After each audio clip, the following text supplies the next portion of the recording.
Peace, family. Peace. We should be live right now. Thanks for everybody for waiting for us. Brother Rich be trying so hard to make it on time. I got it. I'm so used to doing the Zoom now that I got to prepare a whole setup for this, and I didn't have it in order. Blue cable time, but I ain't have all the stuff set up. All right, let's get that out the way. Blue They be cable like, time. damn, this nigga flew on you backwards. You need to leave. Yo, let me know if y'all can hear me, cause I see y'all in here. Let me know if y'all can hear me, family. Is this show live already? I hope it. Let me know if y'all can hear me, if I'm live.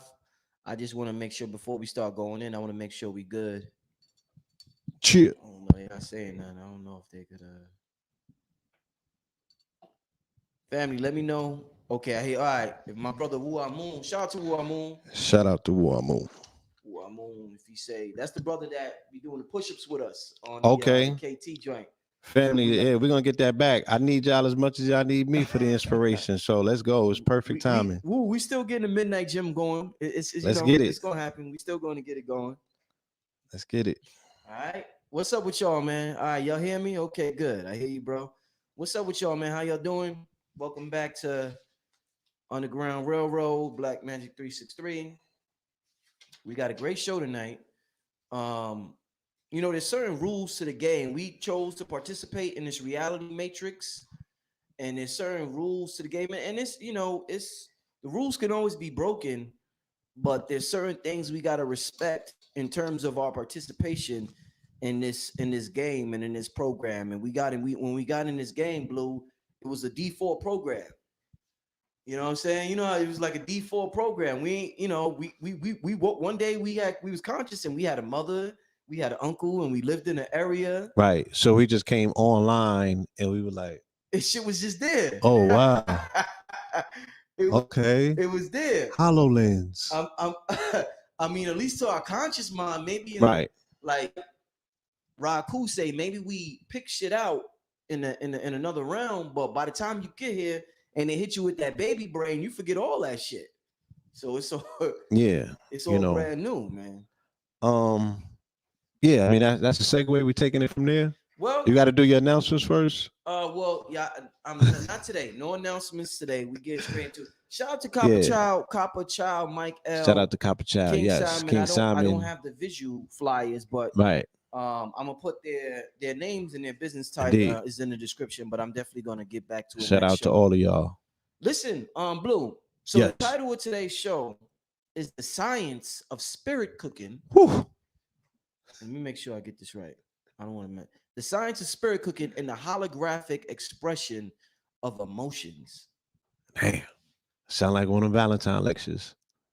You know what? Yeah, it's hyperdimensional warfare. What we going through? That's right. This shit is hyperdimensional, my brother. It absolutely is. This shit is quantum, and that it is. So basically, when they say, when A.A. Rashid says, the holographic, because I got that from him, the holographic expression of emotions. Yeah, shout out to AA. That was an amazing show that y'all did. Yeah, that's basically what we are. Emotion, energy, emotion. And I want to talk about spirit cooking because the George Floyd incident reminded me of what happens every year. Every single year. Bobby Hemmett said this, about 15 years ago. Right. At LIU, Bobby Hemmett said, if black people ain't paying attention to them, right, they will do something drastic on the news. Yes. Abner Louima, stick a plunge up somebody's ass, or right. Or I mean, it happens all the time. They don't have to do it. They could just publicize it and make it, all over the news. It's almost like you can set your clock to it. There's a level of predictability to come to it. You know what I'm saying? Yeah. It's almost like when it be the first hot day in summer or spring, right? They be like, somebody gonna get killed this summer. Right. Right. It's almost like you can set your clock to these levels, these predictability factors. Mm-hmm. So when we have a tendency to come into, again, if we initiate it for what it is, when we come into our new year and our new renewal around this time of spring, right? Spring is normally when they would launch their campaigns, not even so much for attention, but retention, right? Stuff that glues people to TVs. This is when they went into Iraq. This is when they went into Afghanistan for the most part. Um, so knowing that, we know that when we go into this reset or this renewal or this regeneration phase that spring represents, if you're not giving their energy and your attention to them, you know what I'm saying, in the onset of the year, at the beginning, when Aries opens up, right, this astrological new year, if we're not pouring into them because our attention and our energy is a level of currency, if we're not paying them attention, then they're coming for your attention, right? They don't want to be left out of this renewal phase that you're going in. They have to be able to what? Reestablish themselves in the most, the most priceless, the most valued piece of real estate in the galaxy. And that is the melanated mind, right? What exists between your two ears, melanated ones in particular, right? For that melanated aspect, right? That substantial nagra that Reverend Valentine talks about, right? They need that. They need to bounce off of the back of the box and project into this reality holographically through your lens, through your HoloLens, right? Your concept and perception of reality is the most important thing. That's Microsoft, right? HoloLens, is that Microsoft? Yes. Okay. Right. So whatever your perceptual references are, right? How you perceive reality, how you're factoring it in is the most important thing, because it gives context to their reality. They can only exist in the world that you create, not vice versa. Right. And that's where we at with it. So around this time when our minds are most magnetized, because Mars is here, Mars is governed by what? It governs the element of iron, right? Iron speaks to magnetism.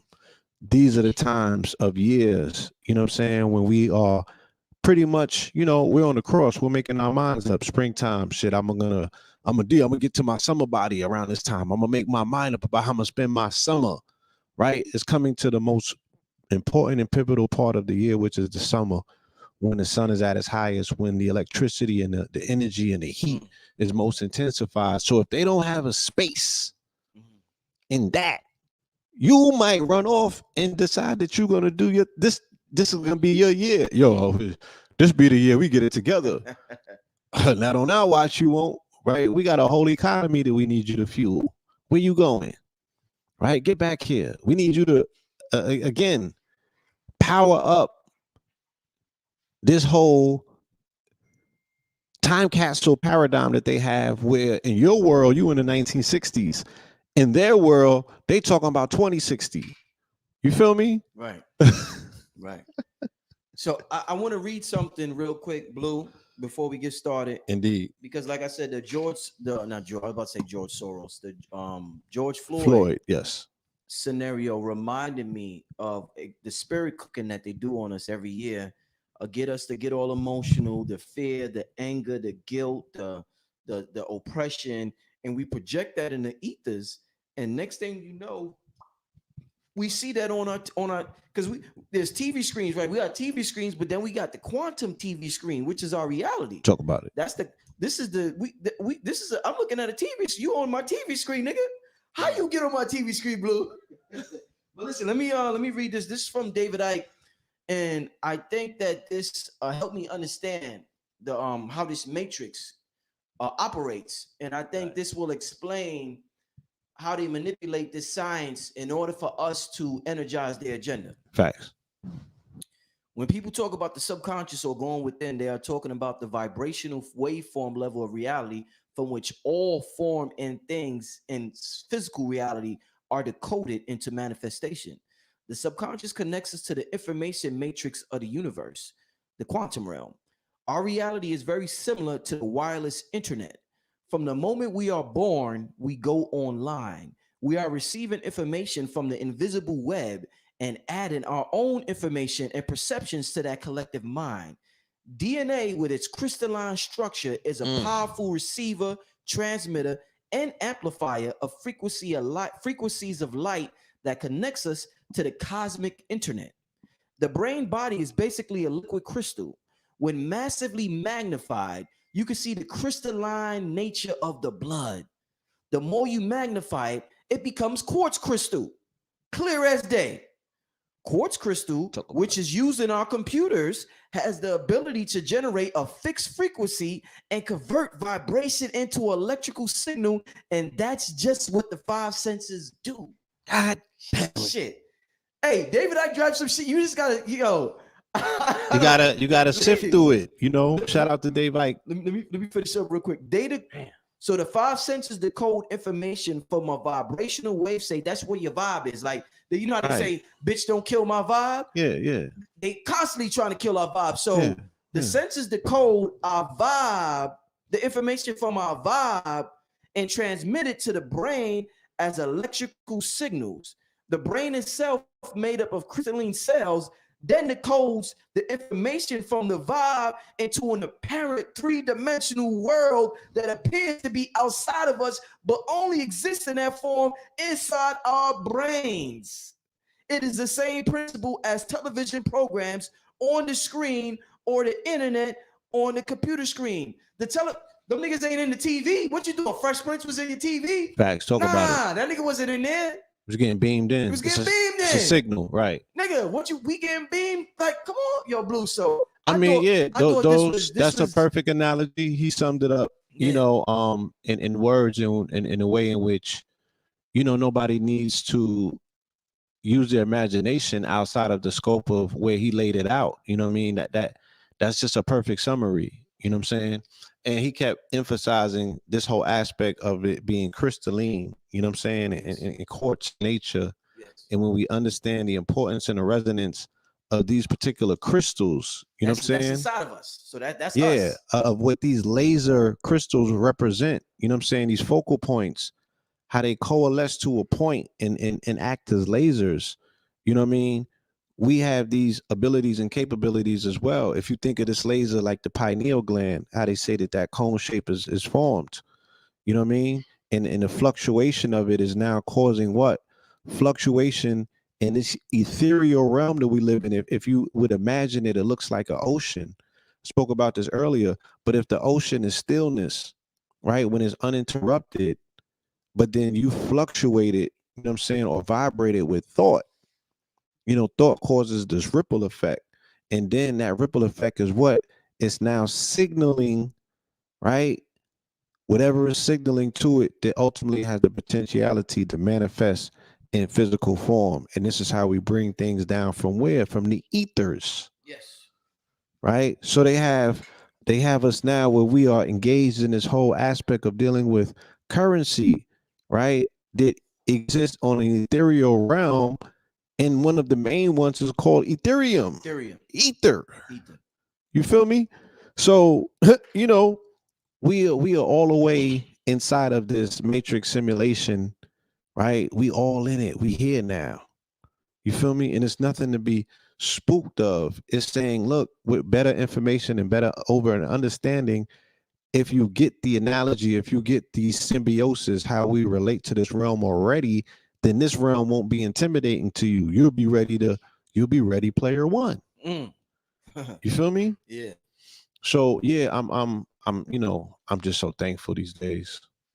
It don't even make it just don't make no sense. Yes. How gratified I am. But you know? that's a vibe. Well, let's talk about it. You being thankful and remember we used to do the appreciation rampage and we used to go appreciate. That's a vibe. Yes, it is. So what they saying, what George Dispenza said, Blue, this is what he said. He said, what he said, damn. Like we have emotions. Yes. Right? So they create an emotion for us. They tell us, you know, be depressed, sad. An emotion over an extended period of time, a sustained emotion eventually becomes a vibe.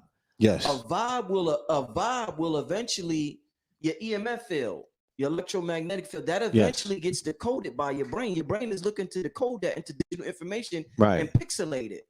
So it makes, you know, to form this 3D picture. Right.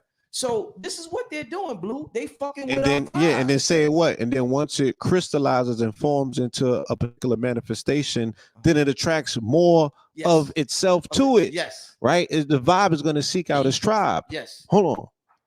Talk to them. The vibe is going to seek out its tribe. Talk to them. And next thing you know, they tell you what? Misery loves company. Yes. Huh? Woo. And show me your 9 friends, and I'm going to show you who you are. Yes. Right? So these are the underlining principles behind what? Very scientific, energetic, real things that take place. Right? We talking about causation, and we're talking about the effects of the causation. You could reverse engineer the effects of the causation to get back to the causation. What is the causation? Something is fluctuating your emotional, energetic state, right? So how do you put barriers up, right? To barriers and blockers to keep the BS out, right? So you won't have to entertain and intertrain and become intertangled with these concepts and realities that are being beamed to you, right? From someone else who is programming. But Blue, hold up now. It seems like it's easier for other races to not be emotional about certain things, but it seems as though we're more emotional. Even the way we talk, we gotta use our hands and shit like that. You know what I'm saying? We gotta use our hands. Sisters gotta clap their hands when they talk. They So use hand language. Yeah. it seems like we get more emotional. It seems. Do you ever feel like if you didn't watch or if you didn't pay attention what was happening with George Floyd, that you on that sellout, like you buck dancing, you shoe shining, you ever feel like that? I'm only one of the rare people on the planet that I know that never saw the film. You never seen it? No. So you don't feel like, nigga, you black, nigga? You don't feel like, nigga, what the fuck? You don't ignore what's happening. You on the Tiger Woods shit? You on the Michael Jordan shit? There's no races? Is that what the shit you on? No, that's not even it. I'm engaged already every single day. You know what I mean? My life is already committed to battling this false pretense or this concept of quote unquote white supremacy, to prove that it's white fragility without having to prove it. You know what I'm saying? To show like, look at me, shit. Ain't nobody holding me back. You know what I'm saying? I'm not being held back. I don't recognize or acknowledge nobody's supremacy over me in this particular paradigm, right? But I also am providing context daily to say, oh, why this might be this particular way, and this is how we can get through it and get around it or get above it. You know what I'm saying? Or tunnel underneath it, right? But it don't have to be your reality. We can program this thing. So I don't need that in my visual cortex to signal to me that there's something taking place out here, because I'm the one that did the blood moonologues during the entire blood moon season, and I said, look at these rituals that are taking place right at these propitious times when these moons is out. So I already knew that was spirit cooking. So that was spirit cooking on the ethereal plane, right? They're signaling. Give me an example of when them blood moons was happening. How April 4th, how they spirit cooked. 2015. What happened? Walter Scott got shot in his back in South Carolina on a Saturday, and they showed it to us when they chased him down, and homie was hitting him in the back. Yeah, you know what I'm saying? I mean, again, was that during one of the blood moons? It was directly the blood moon hit that same day. And what does that have to do with us? A blood moon? What the fuck does a blood moon have to do with us? Well, a blood moon. All right, so the moon governs what? The moon governs water, right? Yes. Water governs memory and emotions, right? So anytime that you have a blood moon, it is going to amplify whatever that particular emotion is, right? And well enough that it's a lunar eclipse, it's already going to give you a 6-month window or 6-month shadow for something that happens, right? Just look at it as a lens that casts a particular shadow that goes a little bit further. It being a blood moon is going to go that much more further and be that much more intense, but it's 1 out of 4 blood moons. So each one of them lens, if you're thinking once again as lens like lasers, right? If I take a lens and I beam something off of it, but I beam it on another lens and that beams it on another lens and that, nigga, you talking about a 60-year to a 600-year window that you're casting over people. You are programming the ionosphere. Yeah. You know what I'm saying? To let it be known, like, oh, we're attacking these people. We're at war with them. You know what I'm saying? These are our adversaries and our enemies, because Israel is like, look, we got to find us an adversary during these times, because this is how it's always happened during blood moons. So the Israeli defenses trained all of these police departments. You know what I'm saying? Who else has a concerted effort to make sure that you don't gain knowledge of yourself back to who you really are? They'll put the minions in front of you, and you think that that's your adversary, but you don't know who the Wizard of Oz is, right? You need to look at the people who got your birthright, and they off to the races with it, talking about they the chosen people on the planet while you are in a state of slumber. So they're gonna continue dancing on your helmet every chance they get. You dig what I'm saying? Because that's the race to the finish line. You know, I mean, how you gonna fight a war that you don't even know that you in? And unless, you know, in your stupor and your slumber, you just might, you know, like when somebody was sleepy and they just roll over, and they might knock somebody down, right? You might get in your King Kong time, and you might inadvertently throw a haymaker and knock somebody out, right?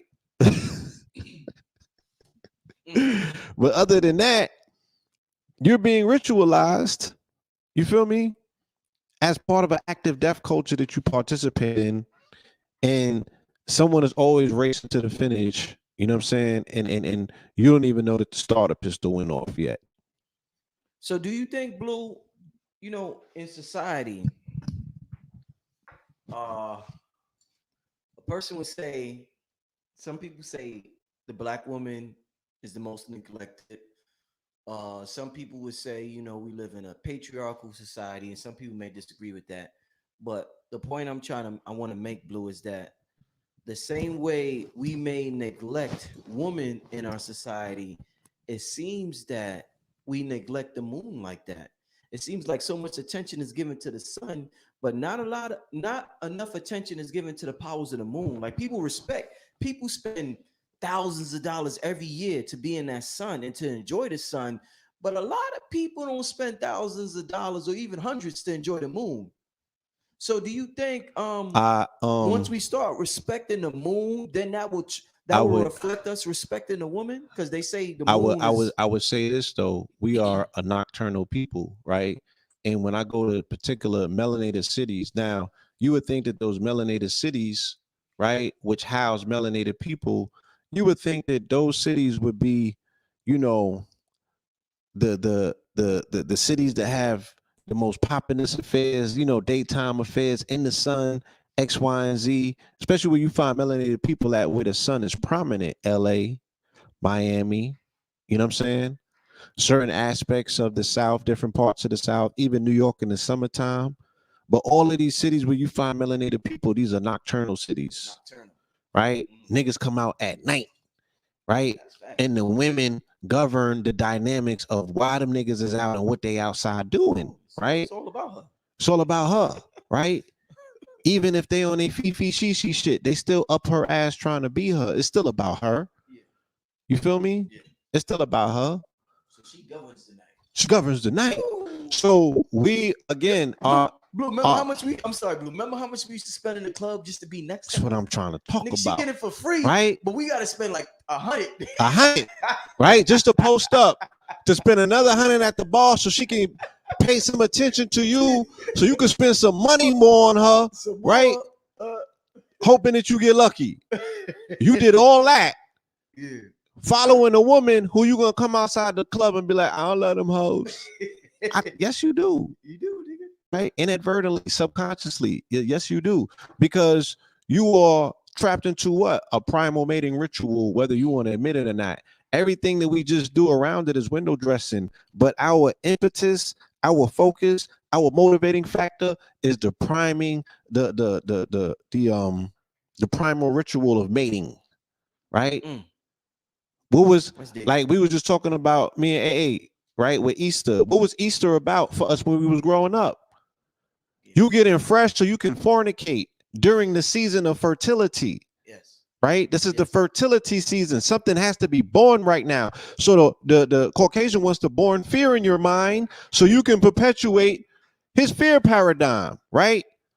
My thing is this: whether I watch the George Floyd court case or not, is that going to decide the outcome? And if it is, right, if I give myself the mental credit to say, yo, I am the one that is intrinsic in the outcome of these events, then I should be utilizing the power of my mind, do a meditation, right, quantumly with hundreds, if not thousands, if not millions of people to really deal with jacking our adversaries up on an astral plane. If I'm the one that thinks that my observation is going to determine the outcome of this ritual, right?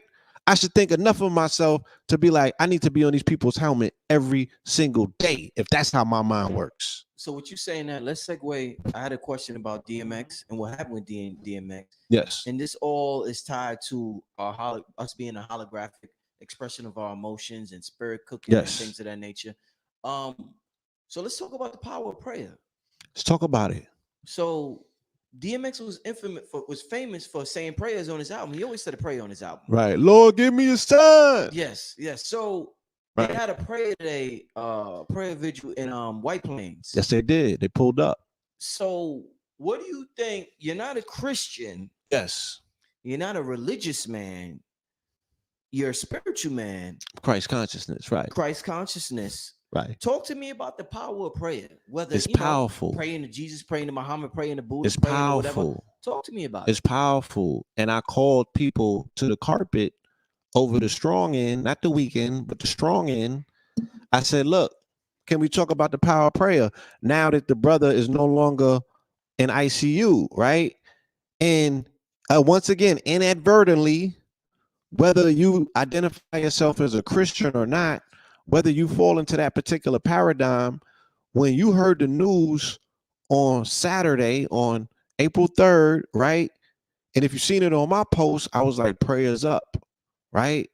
And everybody else's posts that I seen, niggas was on demon time on Friday, but on Saturday, they was talking about prayers up. So prayer is always our default. And I hate to break it to you niggas, but so is Christianity for you niggas, right? It's your default. That's fact. You can fight it. You can wrestle with your own consciousness. Don't come over here with that, right? That's your default. That's what you're going to go back to, right? When you get in some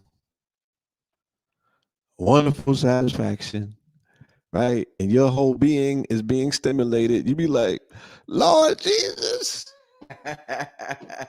right? You get in that you never had before. You like, Jesus Christ, my God. Why you don't call out to no other entity? How are you in that moment of your ecstasy and your pleasure giving it up to somebody who you say that you don't rock with? Now that's for you to figure out and situate your own relationships, right? I'm not here to dictate how you show up, and I'm just here to remind you how you show up, right? So we got into prayer, right? Petitioning the ear of the Most High to hear what our requests, right? And you very well could just be speaking to yourself, okay? Right? But collectively, we got together in the millions and was like, please, don't take homie from us, right? Don't take Earl. It's not his time yet. Son is on his 44th life, and we still talking about it's not his time yet. You know what I'm saying? He still is indulging in whatever behavior that might be self-sacrificial, but we still are showing up for him when he's not even showing up for himself to say it's not his time yet, right? It's still something inside of him that was still willing to fight and hold on, right? There's still something in this life that he loves enough to say it's not my time yet, and he's still with us. What could we attribute that to? A medical marvel, right? Or the power of prayer. The fact that we can look at this individual, unlike too many other individuals in hip hop, and be like, yo, if you fuck with X, you got an emotional attachment to this man through his highs and his lows, right? You know that this nigga's a jack boy and you still love him, right? You can't get enough of him. He reminds us all about something, either within ourselves or somebody that's within our family or someone that we knew in our walk of life, or it's just energetically, you know what I'm saying? He just seems to be, you know, very familiar to us. Right? That's your uncle that you know got on that stuff and didn't make it to the NBA or didn't make it boxing. You know what I'm saying? Or didn't make it as a rapper. You feel me? We love him. He's a tragic story in our minds and our eyes, but he also is a triumphant story. You know what I'm saying? He's DMX. He's Dark Man X. The nigga's a paradox. You feel me? He's a Jesus loving satanic nigga. Flesh in my flesh, blood in my blood. For lack of a better term. And I'm just saying that in terms of somebody who houses many demons, right? And will willingly at some point in time or another do the biddings of them, because addiction is a fucking demon as well. You feel me? And we're watching him wrestle with that demon in real time and wrestle with his angels, right?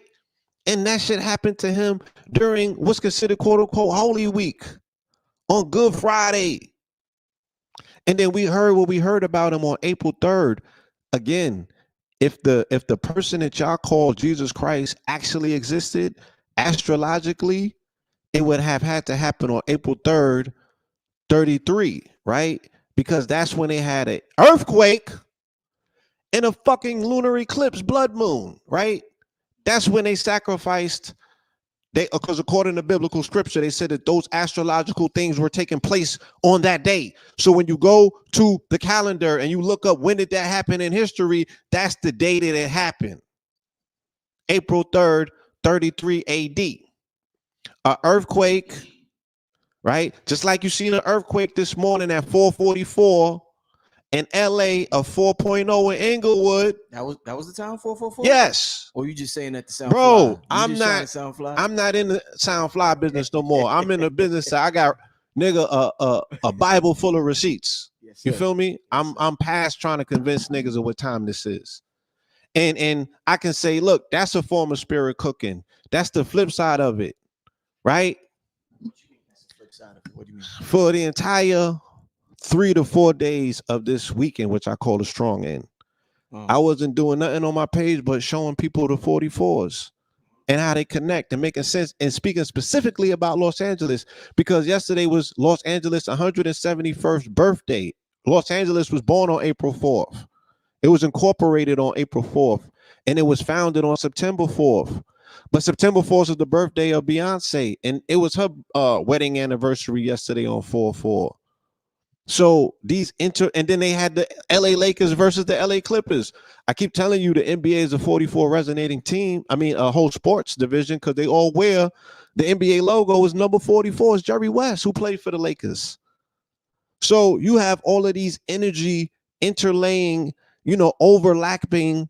If you can see it as an energy grid, as a line, as a ley line, and you lay all of them over one another, right?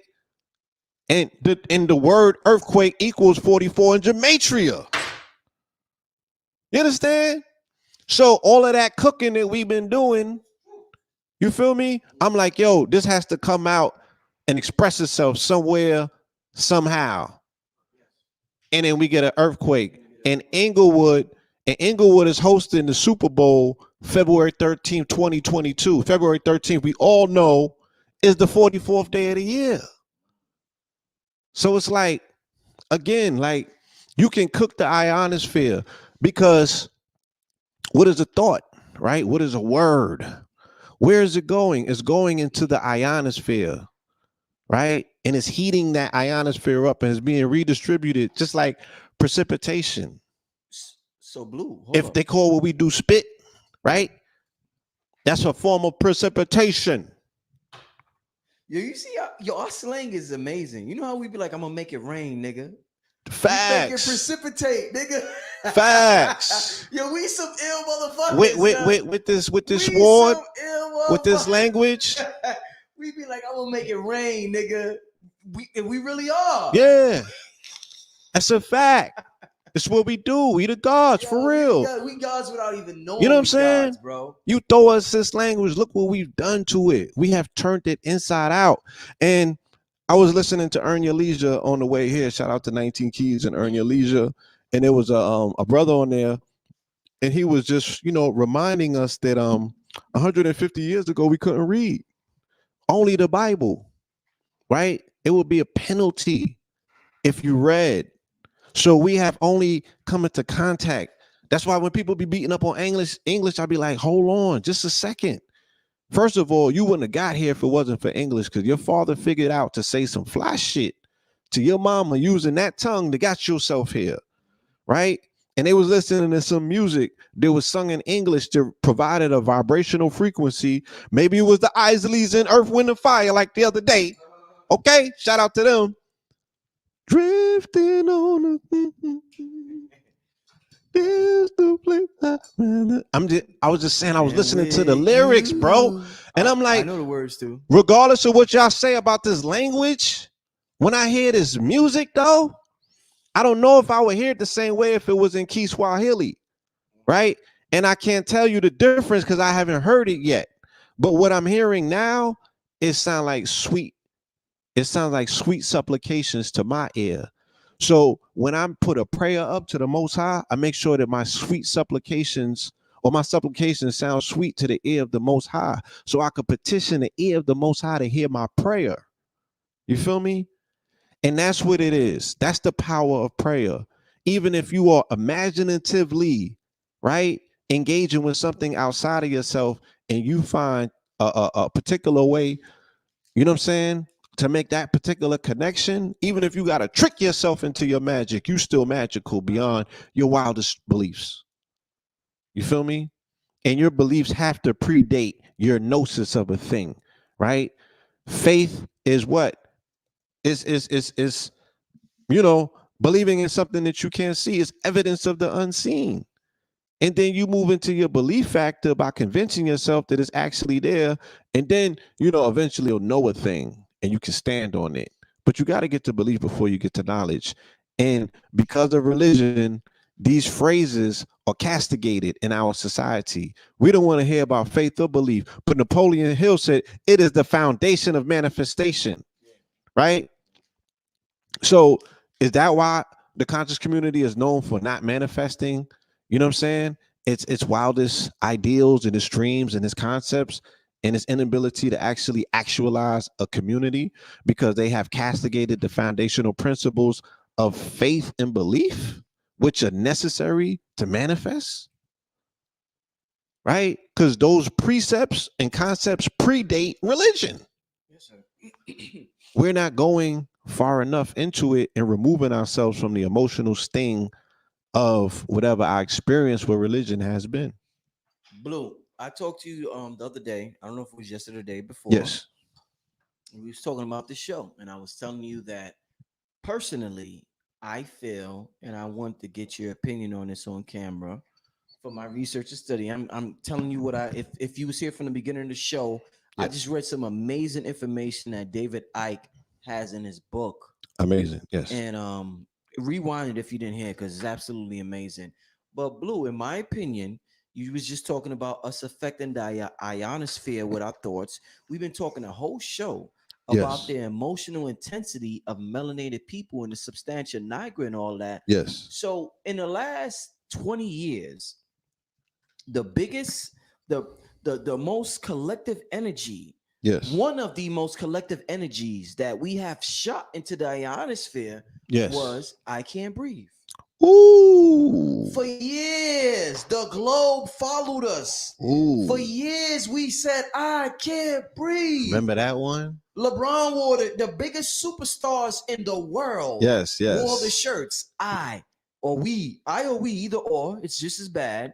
It was a negative affirmation. Super negative. That we shot into the ionosphere because we don't know who we are. We don't know the science of this matrix and how this matrix functions. So it sounded good, but it was very harmful. So what I told you, Blue, I said, Blue, I think that just like with the Matrix, the movie The Matrix, and how they use us as a battery Yes. to fund their agendas energetically. Yes. Since attention is currency, we fund agendas energetically. I feel like the energy of I Can't Breathe funded COVID into a reality.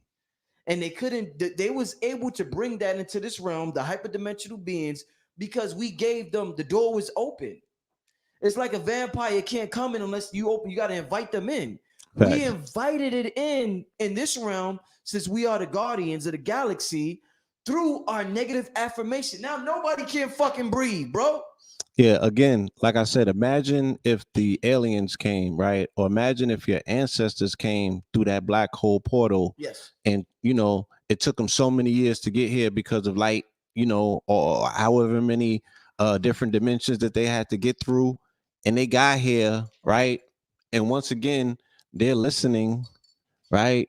What's going on, my people? What's going on, my us? A million of them, congregated right here. I see them. I ain't got to go too far. Let's listen in. I can't breathe. I can't breathe. And I'm not making fun. No, I get what you're saying. I get the point. I got I get what you're saying. Put in the chokehold I was there. I so came late, but I seen this is not a mockery. Yes. Right. But because I've been in that particular predicament and I know what that game was about, them attempting to cut my esophagus off to choke me and to take all of the air out of me. And I'm like, all right, I've seen them replicate that however many times with our people, right? Prior to me, I knew about Anthony Baez. I knew about the chokehold from the 90s. So I'm like, look, we can't self-affirm that because there's no power in that. If anything, we're supposed to be getting our life and our air and our power back, because you're telling me that Black Lives Matter. Life is breath. Yes. You feel me? That is the indicator of breath. So the minute that you cut yourself off from your life source, then you have become what the Moors have castigated the meaning of quote unquote black to be, which is death. So I'm like, yo, we gotta find something that's a little bit more self-affirming. And me and you, we actually started our journey in co-journalism, if you will. In 2015, we were covering the Eric Garner case, yes, right? in New York. And what did the NYPD do? When we went to that protest, the NYPD came out with the mockery of the I Can't Breathe t-shirts. Remember that? What did it say? It said I can't breathe. What did it say? It said it was something. It was something I'm more. Nori and them do. Keep talking. I'm gonna Google that. It was something a little bit more sinister than that. They were making major mockery, and then they said that some of those same officers that was in that picture making mockery came down with COVID when COVID hit. You know what I'm saying? That was illmatic.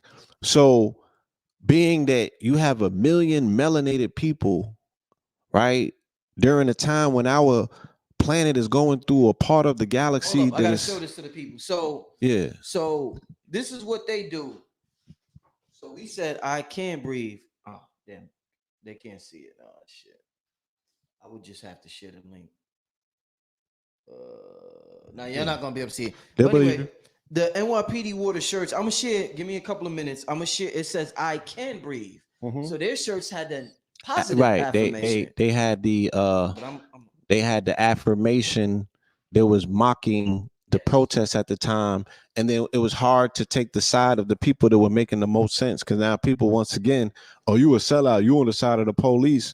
But I'm like, well, we can't allow them to have that affirmation as their marching cry, and we holding on to I can't breathe, and we willing to fight now to keep that negative affirmation as part of our rallying cry. Well, at the same whilst at the same time attempting to convince the world of something that we don't believe ourselves, which is Black Lives Matter. Right? And I've asked this on several occasions, and again, not to be cynical, right? But I pointed it out at the time because it was going on. I'm like, yo, can Black Lives Matter exist in the same realm and paradigm, right? Or stand on the same stage as battle rap?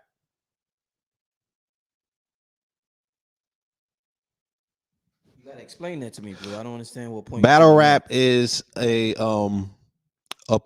performing art fiasco that literally, you know what I'm saying, entertains or exercising the 6 million ways that a nigga can die. Oh yeah, it's very, very, Right? In very. every artistic, graphical, imaginative way possible, these niggas is killing you, your mama, your children, your cat, your dog, right? They're digging people up from the grave and smoking packs and all of that, right? And then it was going on in hip hop at the same time because this was during the rise of drill rap, Chief Keef, and the rest of them. Yeah. So I'm just like, can we be a walking contradiction?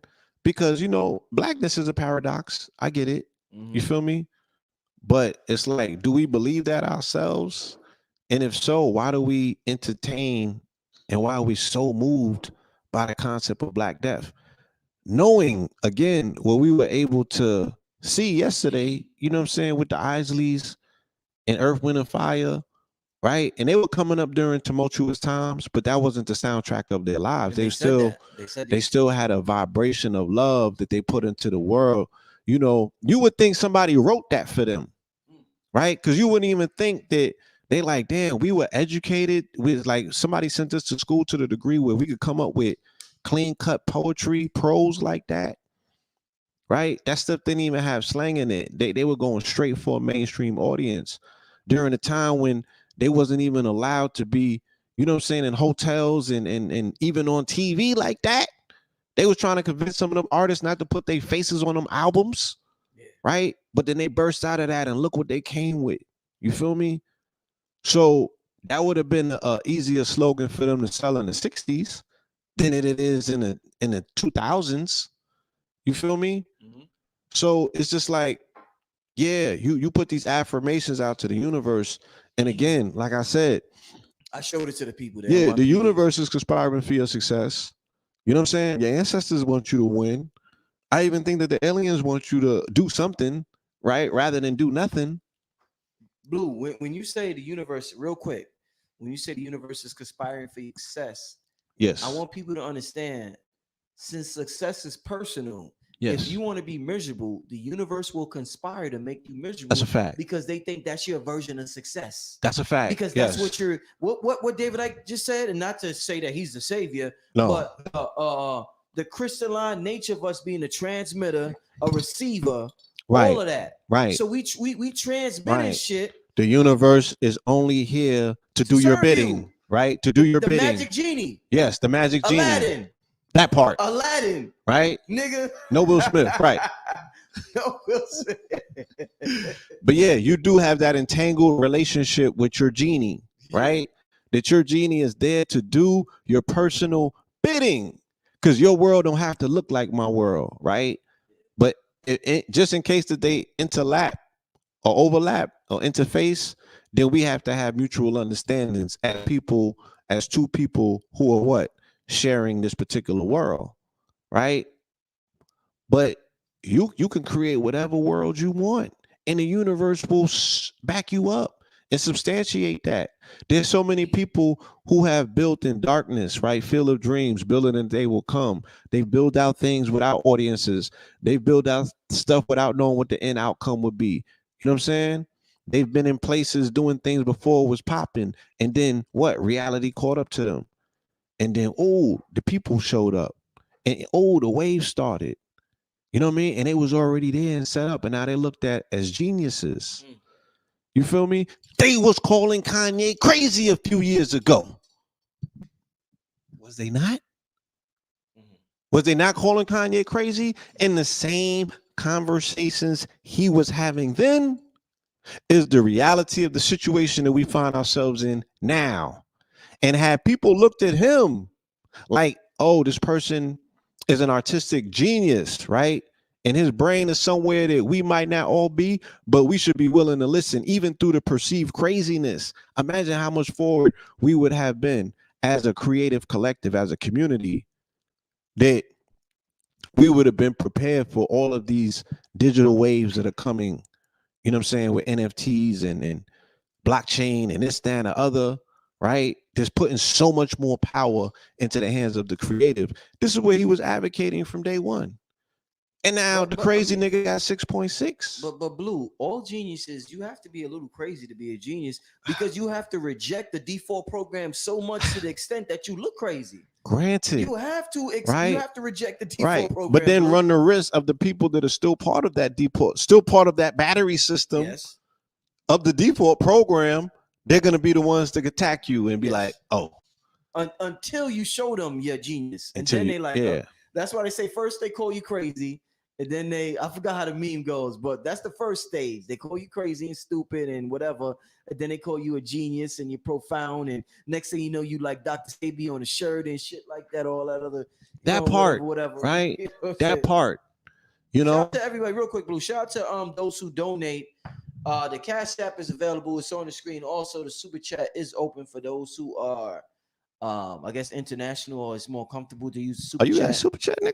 Yeah, I just activated Okay, it. They took it away for like a year, bro. okay, you got super Man, chat. they shitted on YouTube, man. That's why I'm grateful for the Patreons. By the way, Patreon members, if you are Patreon,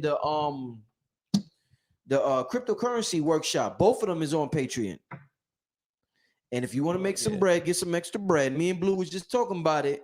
Man, Blue was just telling me about his portfolio. Listen, man. Hey, listen, I don't want to put you on blast like that, my nigga, but I'm just saying, yeah. Blue doing his thing because he's not scared of what people think, and he's understanding what's happening. He understanding the world, the paradigm is changing. Y'all so scared about what people think and about this and that. Y'all not making no moves, man. Come on, Yeah, man. there have been some major breakouts in the last 30 to 40 days, you know, with these coins that if people would have listened, like if people would have came into the referral system when we suggested to them, you know, through Black Magic 363 platform, and shout out to everybody who answered the calling. Y'all are now part of a $1 million vehicle because the biggest crypto play ever, you know, the smart contract that the Tron is attached to, we just over the strong and distributed $1 million, you know what I'm saying, out to the people that are part of that particular program and that system. That took a lot of faith, right? I couldn't see the outcome of that. You know what I'm saying? I didn't know every single particular metric of it, but I had to believe that these young brothers knew what they was talking about. And now I know that we are part of something that is paradigm shifting. You know what I'm saying? And the people who are able to have faith and believe in that message as well, they got in and they know what? You know that you seen Tron go from 2 cents and now the shit is 13 cents. You know that. You seen it jump from 4 cents to 6 cents to 8 cents, and over the week or over the strong end, should we say, now it's at, I'm gonna tell you what it's at right now exactly, but it took off. They call it going to the moon. You know what I'm saying? Yeah, to the moon, right? It blasted off. The Clever token has blasted off as well. I mean, there's so many tokens just recently, you know, they could have got you right depending on, it's 14 cent now, okay? It's 14 cent, and I'm sitting pretty because of that. You know, but I've done a few other things strategically. You know what I'm saying? I've been listening and I've been implementing step by step, piece by piece. I'm fully immersed in this realm right now. You know, I'm born again, if you will. You know what I'm saying? So I'm just excited. I'm excited for the future. I'm excited for, you know, what this paradigm represents for us as a people, especially the creatives amongst us. You know what I'm saying? Yeah, it's just a level of excitement and enthusiasm that I wanna present and give to our people so they can feel it as well. Because if we are sentient beings, you should be able to feel this passion. You feel me? Shout out to everyone who came out on Saturday in Newark, you know, to our crystal currency demonstration, right? They were able to in real time, you know, receive this information and get these downloads, you know what I mean, and give feedback, you know what I mean, and in Greensboro as well on Thursday, you know, beautiful way that I'm now meeting family that's coming out of the woodworks to have their own crypto stories. They have their own forex success. Yo, I've been doing this 4, 5, 6 years. I was just been waiting on the community to catch up. You know, whole families independent. You know what I'm saying?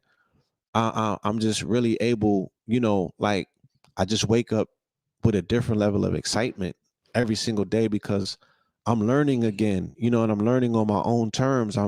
It's not like, I'm going to school and being taught the wrong thing. I'm actually utilizing time, attention, and focus to learn things that are the right things, correct things, empowering things. You know what I'm saying? And yeah, I just can't contain the excitement, man. That's good. That's good. I'm happy for that, Blue. I'm real happy for that, and I can see it. I can see it. We talking about vibe, nigga. I see it in your vibe, nigga. Don't let nobody fuck up your vibe, though, Blue, because I see it in your vibe, my nigga.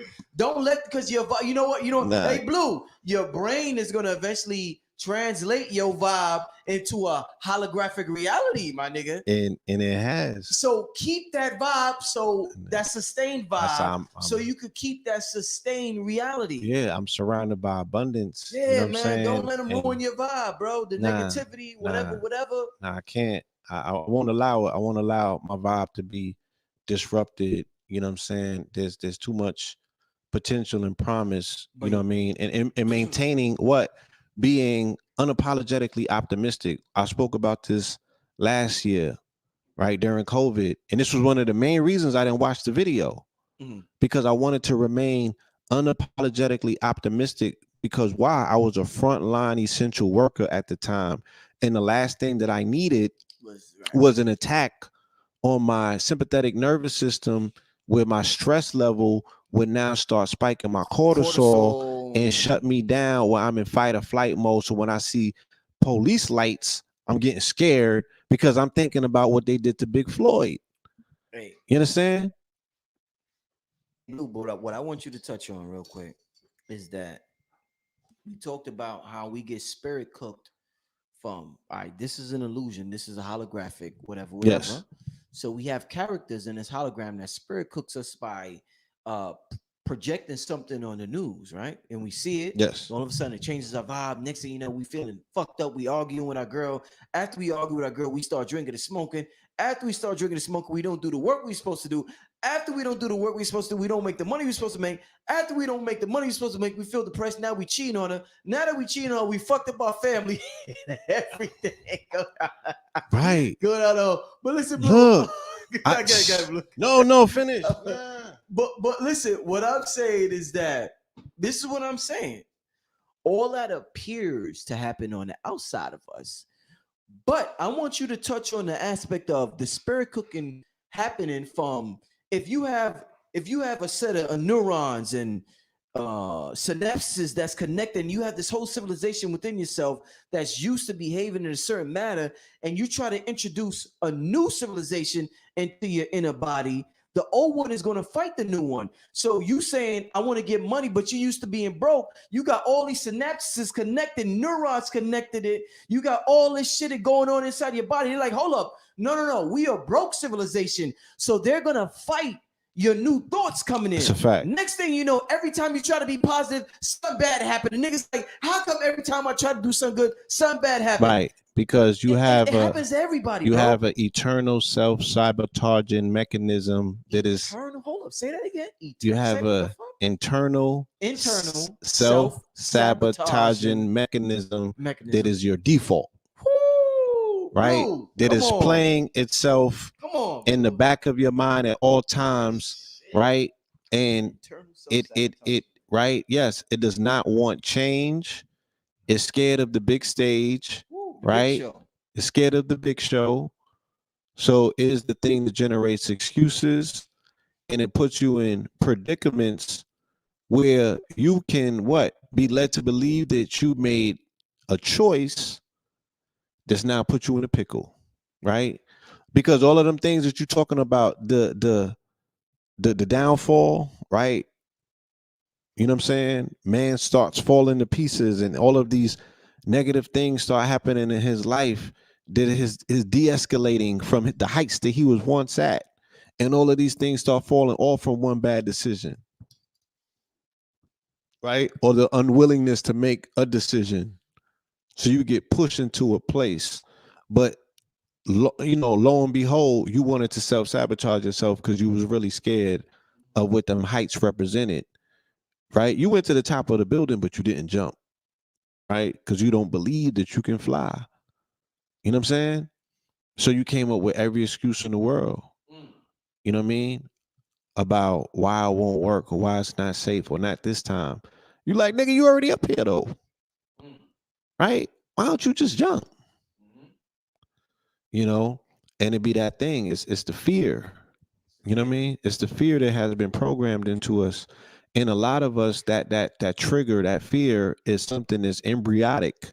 It Embryonic. yeah, it came in from the womb. What's that word called that Billy and them be using? The genes that's passed down. Is it Mitochondria No, or no, the epigenetics. epigenetics. Is that what Yeah, you're talking about? Epigenetics. to a degree, yeah. Okay. Yeah. Fear and failure can be something that could become an epigenetic signature that becomes a marker, on the fetus, on the child.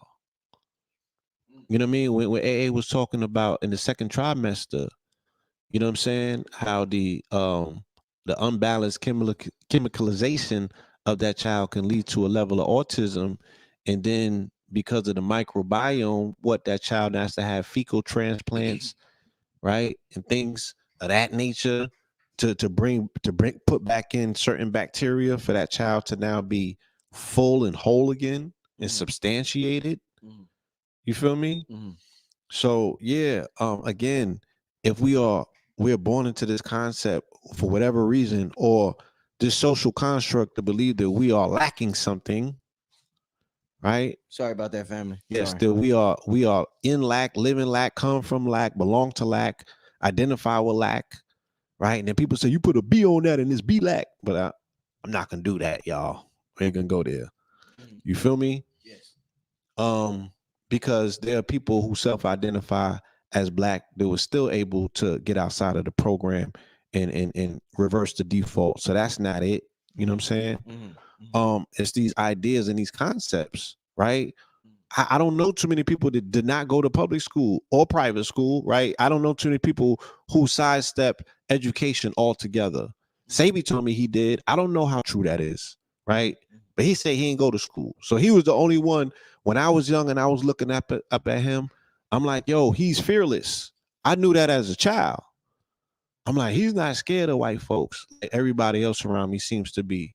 Even when they talk tough, I could still hear it in their voice that they was kind of As a scared. young person, you knew As that. a young person, I knew that, right? By just reading their bodies. Right. Right? Body language. Yeah, I'm like, he don't believe that. You know what I'm saying? Cause when we go outside, he don't got that same energy for them people, Mm, But Sabi was, you know, he ain't really, you know what I'm saying? He never did anything that was compromising in the presence of them. okay. So I equated that. I'm like, well, he didn't go to school, but he didn't get this training. Everyone else seems to have had this training, which makes you inoperable, right? When it comes time for you to tap into your abundance. You know what I mean? And again, like you said something earlier that I want to point out, but also show you the flip side. It's like people are stressed right now, right? I think he's coined it stress, anxiety, depression, right? They sad right now. You know what I mean? And they're watching the George Floyd and they're reliving that. You know what I'm saying? And I'm saying that it's a trauma bond, Trauma bond. right? Yeah, because whether you are in attendance, right? Oh, I owe it to George for what? Right? George is not here, right? And if he's in the ethereal plane and he's as powerful as we know he should be, whatever needs to be worked out needs to be worked out, right? And it's gonna be worked out. But why put yourself through the trauma and relive that over and over and over again? So as a people, we always experience our collective trauma, right? But we don't get to share in our success, right?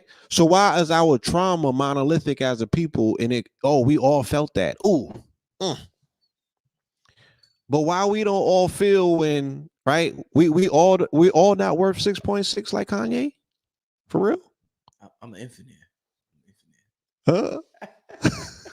Yo, I'm coming out. Oh, I gotta show you my shirts are coming out with the money shirts, the my own natural energy yield. Oh, I gotta show them to you, My bro. I own gotta. my own natural energy yields, Yeah, right? we changing the definition of money. Yeah. Yes, I gotta. I'm Yeah. gonna show it to you after the So show. I Yeah. spoke to I was speaking to the young brother Bashir earlier on his live, and he was talking about how the language, but I had seen something from Illuminati Congo before I jumped on that. And he was speaking about the importance of not labeling something good or bad, right? Evil or whatever, right? Those are all perceptions. That's all perceptual markers that we put on quote unquote words and language. And I'm like, maybe it's not the language, maybe it's the definitions, Yo, Blue, right? real quick, I'm sorry, I don't mean to cut you off, but Illuminati Congo, I'm an old soul, and I meet a lot of people who are very intellectual and smart. Yes. Illuminati Congo's wise. Yes, yes. He's wise. Yes, he is. Haven't only a handful of wise dudes, and I don't even know him like that. The nigga's wise, bro. The God, yeah, I observed him from a distance. I want to say and, nigga on purpose. The nigga's wise. Okay, bro. I got you. I observe, I observe what the brother does, and I'm always able to be enlightened by his posts. And I like the poise and his delivery. You know what I'm saying? Is very shoot where it needs to be. It ain't over here and over there. It's right down the middle, and I can receive it, and I appreciate that. You know what I'm saying? And he's able to decode and defragment words and concepts by what? Giving them new definition. So it's not so much the wording, it's like we're able to defangle it once we give it new definition, and you can own these words as concepts now and re-engineer them where they can work for you, because they say what? Words are worlds and thoughts are things. Right? Talk to him. So it's time to put these wings on some things and put them to work. That's all. That's all. I want to get your opinion on something, Blue. Yes. We talking about spirit cooking, and we talking about perceived problems, right? That as a melanated group we feel that we have as a group, collective group. Yes. Police brutality being one of them. Yes. I mean, a lot of things that we go through because of our default programming that we have to find a way. Blue, I love this shit. Yo, Blue, don't nobody talk like this, bro. The shit, how we approach this George Floyd shit, ain't nobody approaching it like this. Either you Black Lives Matter, or if you spiritual, you avoid it completely because you're like, I can't talk about that. I'm not going. Color doesn't matter. You on the Ralph Smart shit. You on the Ralph Smart color doesn't matter shit, and you're just gonna avoid altogether some real ass talk. And there's nothing wrong with that. But listen, we ain't got to be cowards about this information. Right. We can still talk about it without fear of losing our white audience, and that's what's dangerous. And I'm gonna just say this. Blue, is dangerous having a white audience as a melanated spiritual being, because when you find out about yourself, you can't express yourself because it ends up offending them. And we're not responsible for their sensitivity. When I find out that Egypt was black or Asia was black, they may get offended because they may get sensitive and they may start thinking about slavery and all this other shit. But I'm not responsible for that. So as a teacher, I may suppress my shit because I'm like, oh shit, everybody's white that listen to me. I can't say that out loud, but I'm gonna say it to a nigga on the phone when I talk to him. And that, you know what I'm saying? It's like, bro, like, listen, at the end of the day, I love the freedom that I have because I don't give a fuck about what white people think. Black people supported me the last 20 years of my life, Blue. And I'm not an old nigga. So that, you know what that means, Blue? That means black people support me half my life. Facts. That's a beautiful feeling. And I hope I support y'all. With that being said, that was a brief rant. Let me read this because I would love to get your opinion about this, my brother. Let's hear it. So the title of this section, this is from a book. It's The Physics of Miracles, and the title of this section is Avoiding the Problem Strengthens Your Relationship to It. So it says, if you try to avoid a problem or pretend that it is not there, you run the risk of entering into a self-delusional state. This is not helpful. You can acknowledge the problem for what it is, what we were just talking about, including all the emotional turmoil that may be connected with its manifestation.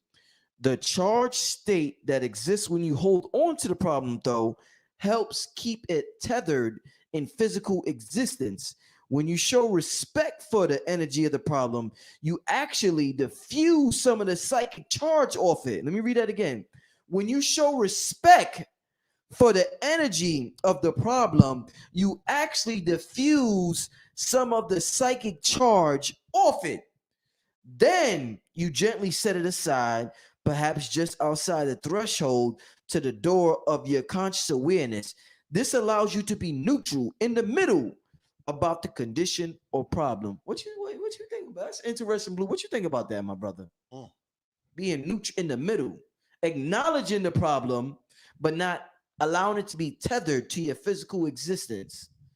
Yeah, I mean that's where I'm at with it. Showing respect for the energy of the problem.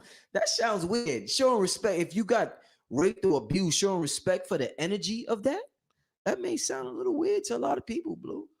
It definitely would sound weird, but it's necessary for mastery. Talk to me, huh? What you mean? You know what I'm saying? Mastery of It's what? necessary for Something mastery of happened. the emotion, Okay. right? For mastery of the emotion, it's necessary that you find some way to release yourself from it in terms of your connection being tethered to it as a victim. I tell people all the time, I say, in order to what? To heal something, you have to forgive yourself first, because in the back of your mind there still is this programming running that you are responsible for everything that happens to you, and all of the decisions that you made. You had to have some hand to play in it, or you have to have contractually known about it when you came down here, right? So, oh, I was born into a family where my mother's a crackhead. All right, you that's something that you already knew and you signed yourself up for, but that's your level of your test for your adversity, right? That is tied into the lesson that you came here to learn on this particular plane, right? And there might be a divergent many of doors based on the decisions that you make. I'm gonna go through this door dealing with it that way, or I might go through it this door dealing with that way. I might choose or ignore it, or that door leads to this. You feel me? All of these different variables are still attached to that particular experience. Um, so the only way, to really, that's that whole concept of being in the world and not being of it, right? It's like, yeah, I can acknowledge that this thing exists, right? And I do acknowledge the fact that melanated people are being, you know, shot and things of that nature, right? Ran down on the police, but I'm not going to spend a lot of time focusing on the effect. I'm going to focus on the causation. Well, I'm going to say, oh, the effect of it is that they popping off and releasing their frustration and their hatred and their energy in the form of incidents, right? But Shout what's out Alchemy's Hearts. Thank you. what's the underlining energy? What's the reason, right? What's the ideology behind that particular frustration or that hate or that anger, right? Or that disrespect? Let's talk about the causation. Let's get into that. If I'm going to put my energy anywhere, it's going to be into countering the causation aspect and not the effect, because I can't change the effect. I could counter and confront causation. You know what I'm saying? And if I understand it even better, then I can work my way around it or attempt to manipulate it on a different plane, which is the mental plane, right? So, case in point, I will look at the majority of what I see and I'd be like, this is a continuation of the Crusades, right? And then I will go to the What's the Crusades. Crusades? Hmm? The Crusades. What do you mean The, when you the say Crusades? Crusades was a war between Christendom and the Moors, or what they call Islam at the time. Or black people? Melanated people, Melanated yes, people, yes. right? Who were continuously chased around the planet after the fall of Granada, Spain in 1492. And everywhere that they came into contact with us, they've been on our helmet ever since, right? As a continuation of this particular conflict that has not been finished to this day. So I would look at that and I would be like, well, okay, then this stems out of that particular conflict. Then we need to have an understanding and a bearing in our particular minds about what took place back then, right? What are these triggers that are dealing with? Oh, it has something to do with their women. Oh, we had their women in harems. Oh, because it wasn't a suppressive civilization where they was like, Muslims are here in Spain and you guys can't be Christians. It was a cosmopolitan society, so everybody was able to freely practice their religion.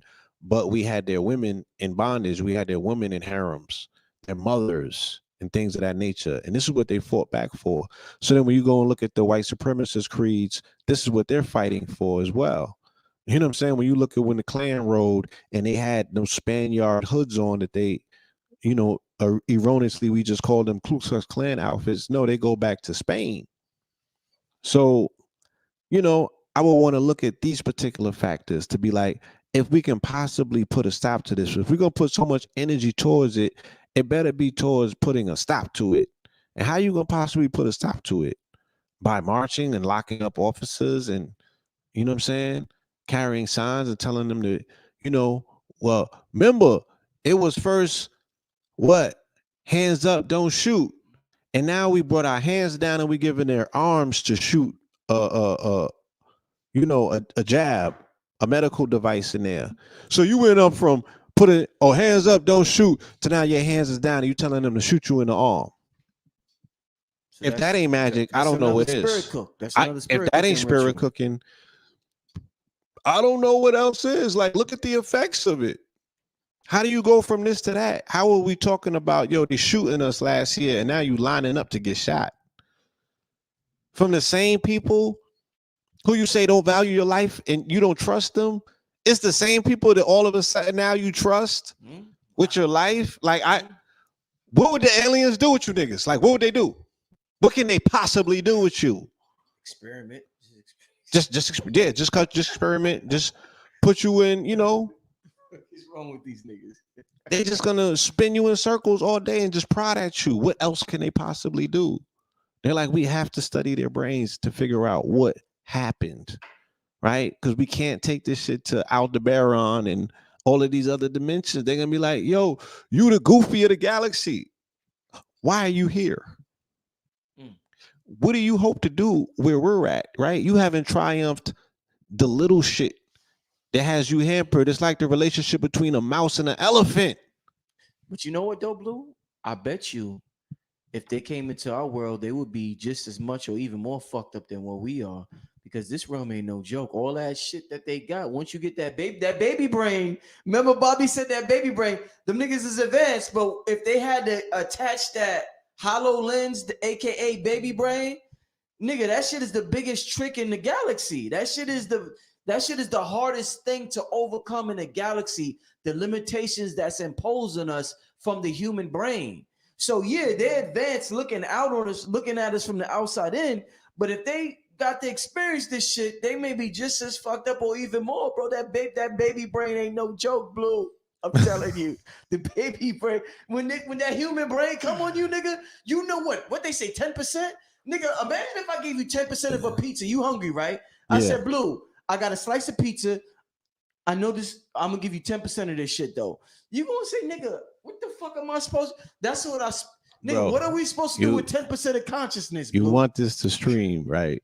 I'm gonna tell you like you tell Red. Please, brother, please. All right, thank you, Blue. Yeah, Blue. Yeah, I think we're actually working with like 3%. Three.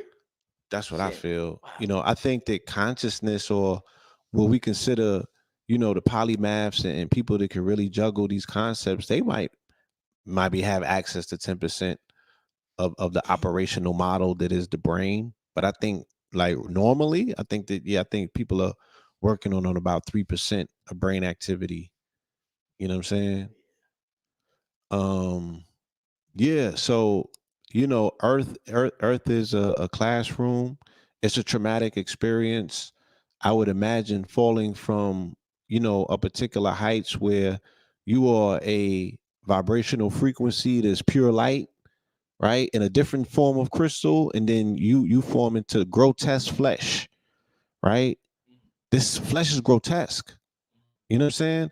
There's nothing spiritual about the condensing of matter into its dumbest matter. Its dumbest matter is flesh, right? We are light beings, right? Our highest form is a you know, when they be like, when you moving when you can't see it, you know what I'm saying? Yeah. That's our higher form. Like, we don't have weighty things on us like the lower emotions. You know, these are lower weighted emotions that come, and I feel that are unique to our experience here because of flesh, right? And in the conjoining of spirit being encapsulated or imprisoned in flesh. So I tell people, are you yourself, right? Or are you a spirit? You know, you're in your body, but you're not your body. There's a difference. You have the faculty of mind, right? Mind is temporal and it's not physically located to the being. It's not it's not embedded in flesh per se, right? But it governs or it's responsible for the decisions that you make, and the decisions that you make impact the body. Yes, sir. Right? And the body either benefits from it or it's at a deficit because of it. And then the body is what constantly sending you signals to make different decisions to put the body back in a predicament, or for you to find things to put into the body as fuel, and the body takes those things and starts mending the body back to extend, right, your stay in this body as a visitor, as a traveler, right, to gather and garner more memories, more expenses that you can upload back to create a source, right? It's a relationship.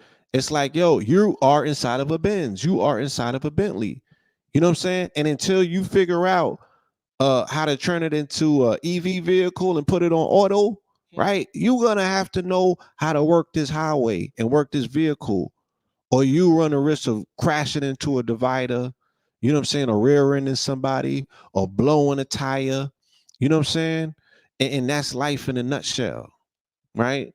So we do the best that we can to get these instruction manuals, right? These basic instructions before leaving this earth, so we can get this thing together and we can form a level of cohesive or conjoinment between spirit and body, just like we need the same level of coherence between brain and heart. You know what I'm saying? So now the field that we put out into this universe, right? Remember, you put out a strong enough field, it gets everywhere before you do. This is your calling card. This is how you show up. Talking about the EMF field. Yeah, that's that vibe. Electromagnetic field. That electromagnetic field that emanates more so from our heart, you know, way more than our brain. Way more than our brain. Yes. And this is how you're showing up, not just in people's lives, in the universe. You have a galactic signature that extends beyond. There's no known thing that will stop it. What's going to stop it? As far as the reaches of this universe are, you are sending out your signature in a wave. That's instantaneous, right? That's not, there's no time involved with that, is it? Like, technically, right? I like to think of, just like you said, I like to think of, again, the universe as an ocean. And what happens to one atom supposed to happen to all of them. Yeah. Even if it takes however long to catch up, it's still technically it still happened. Okay. You feel me? Right. So I mean, I have a tendency to look at it like that. I would say that it's instantaneous, but then you have to just factor in, you know, time because of space. Yeah. Right. Or how far along, or how far does it go? It goes forever. But it's supposed to be, you know, that's that paradox. That's that paradox. Is there time in space? And if so, why? You know what I'm saying? Or is time in space, or is time something that's relative to, you know, this spatial reality that we live in, where we can measure things, right? Because time is just a reflection of measurement, right? But if there's nothing in space, what are you measuring? If there's no edges, there's no, you know. Let me ask you this. So if you had to leave a book, let's say you're about to pass away, you know, you're not going to pass away from sickness, but you're ready to leave this realm. And you're like, I'm going to leave this realm in 5 years. And your life is popping. I mean, Blue, you got it going on. You get money. You got your queen. Yes. You everything you want, whatever it is personally, you have. Yes. And they want you to write a book of life. Mm-hmm. About what this realm consists of. Right.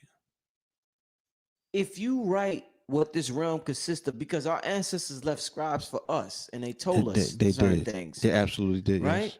Yes. If you leave a scribe for your ancestors, children, right? Children, and all you're that. just telling them about your experience, and you're not telling them about George Floyd or about all the crazy spirit cooking or just things that's happening. You just tell them about Blue Pill's experience and about Dr. Sabi, Mama Pill, KT the Arch degree. Is that wrong, or is that exactly what you're supposed to do? Talk about your personal experience, because that's what reality is all about, your personal experience. Not what the fuck is happening somewhere that if they say if a tree falls and you don't see it fall, you don't hear it, it never motherfucking fell. So talk to me, Blue. I'm not against that. I'm actually advocating for that. You know what I'm saying? As a do for self community, I'm advocating that we get out of these people's way and go somewhere and do us, right? And we can curate our existence. Meaning that these new children that we bring into the world, they'll never see the news, right? We moderate the tablets where they can only access certain content and they only know the stories that we're telling them. So even if you do that for 7 years and you are programming these children on a subconscious level, right? Because if the Jesuits can tell me what they say, give me your child for the first 7 years and I'm gonna give you an adult, right? Yeah. So what if we took the same ideology but we reversed it for righteousness to be like, yo, I'm gonna pour into these children in a controlled environment, right? I'm gonna curate their existence in a controlled environment, right? And give birth to a whole new person that only knows God level information. And before they was to ever come into contact with a step down version of reality, they have to understand the higher frequencies first. They got to be at the heights because what?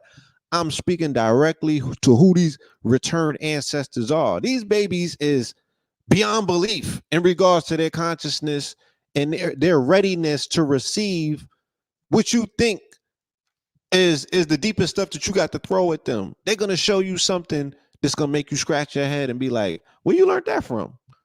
You feel me? So why wouldn't I take the opportunity to feed that? Right? I don't want to short circuit that with ratchetness. It's not necessary. I'm putting them in the same cycle that got me trapped up. If that's the case, what did I learn from life? I'm not signaling to the universe that I'm doing so great on my what they call it, on my midterms. You feel me? I'm not doing so great on my midterms, and I'm just highly objective to the fact that as adults, you know, and my highly objectiveness is just a personal opinion. This is not. It's a personal opinion in terms of like how I feel. This is not necessarily about you. This is not personal about you, family that's listening to this. But I just be like, I be cringing when I know that we sending our children to the schools that we went to. You feel me? It to me, it just like makes no sense. And it almost like it scales back everything that we've done in terms of breaking free from the matrix and learning information and getting deep and all of that, just to send them babies back through that vicious cycle that we know is going to take us 10 years at least to unprogram them. And we got this whole new paradigm this present where I'm like, these babies can go to school virtually. You know what I mean? We can send them to these college course level classes that we taking online, right? They can figure it out. Like they have been formatted for this. And we're not challenging them to utilize their highest capabilities. You know what I mean? And then they just end up to be fodder in these streets playing these laser tag games, you know what I'm saying, with these people who really don't believe the Black Lives Matter. They look like them. Facts. Let me take a few questions Yes. from the people. Listen, man, we got 1,200 people in the Yeah, chat. shout I out want to to thank y'all. 1,200 people. It's midnight. This, like I said, family, you're not gonna get this angle on George Floyd and what we see in mainstream media besides this channel. I mean, there may be a few others, but I mean, you got to appreciate I mean, I swear that everything I love, you got to appreciate the angle we coming from with this, because we're talking about the hyperdimensional warfare that's going on and how they're attacking us on an energetic level and how to take back your energy. And we show the science. David Icke, I read some of his stuff, powerful stuff, and I get props where props is due. I don't believe a lot of shit David Icke say, because I think, when you approach it from that Eurocentric perspective, it's always going to be limited. But the shit I read earlier was exacting on Yeah, that point, was spot on. spot on, And about our it was crystalline nature. it was beautifully said. Yeah. Like, He bodied that. shit. Come on, y'all. Give me a question. Crypto Egregor World said, I got to, well, give me a question, y'all. I'm taking some questions. before we get out of here. But I'm just saying, Yeah. yeah, an hour and a half we've been on here. Show some love. What's your cash app, Blue Pill? Like I said, look, yeah, it's $ Blue Pillar 44. Please pay me in crypto though. You want the crypto? Yeah, they got Bitcoin over there. Yes. And I know it takes a lot of nerve, but I'm like, sign up to biggestcryptoplayever.com, you know what I mean, and come and get the information and the education in the crypto space so you can earn some money with a referral system in, you know, in your sleep. You could get you some passive crypto. So, you know, I would rather that. I would rather you tap in, you come over there, and we could be, you know, a team. Feel me? Yeah. So let's I haven't checked out that platform yet. Biggest crypto play ever. We waiting on you over there. It's okay. Yeah, You know what I'm I saying? haven't checked out. I'll Yeah. be slow to join new platforms, bro. It's all good. You busy, you I know. tell you what though, I've been working on some fire beats lately though. I already know Blue, that. yo, Yeah. if you talking about the ionosphere, Blue, I'm gonna be a monster music, yo. Nah, Blue, I'm you go up in that realm and you hey. pull stuff down, I'm and good. the family hears your soundtrack. Oh, by the way, I'm sorry to So, cut you off. yeah. Congratulations, Christ Consciousness. Absolutely amazing. I'm talking about absolutely amazing. Thank you, brother. Yesterday. I mean, just everything about it, bro. Everything about it was amazing. So I appreciate that. Thank you. I was glad. I got like 8 copyright strikes from that video, but I learned how to. I know what to do now. I didn't know what to do before. I know what to do now, so I'm good. Okay, though now. we gotta talk about it. Yeah. I know what to make this turn off. I know what to do now, but oh yeah, yo, Blue XA1, 10 out of 10, brother. But go ahead. I appreciate that, and I've been getting a lot of good feedback, you know, from the family. They really enjoyed it. Like I said, I debuted it first in Greensboro, to the beautiful people out there and the family that tapped in online, and you know, but yesterday on Easter, on that Ishtar day, you know, they represented resurrection, and people in their hearts, you know, and minds were able to, you know, look at DMX. Again, I'm not saying look at him as a messianic, a messiah or what have you, but look at his story as a resurrected one. He represents Ampu, Anubis, you know, the dog that stands at the gate. You know what I'm saying? It represents resurrection. They was moving 22 mummies at the time from Kemet, from one museum to the other. Huh? Say that. What the fuck is you talking about? In Kemet.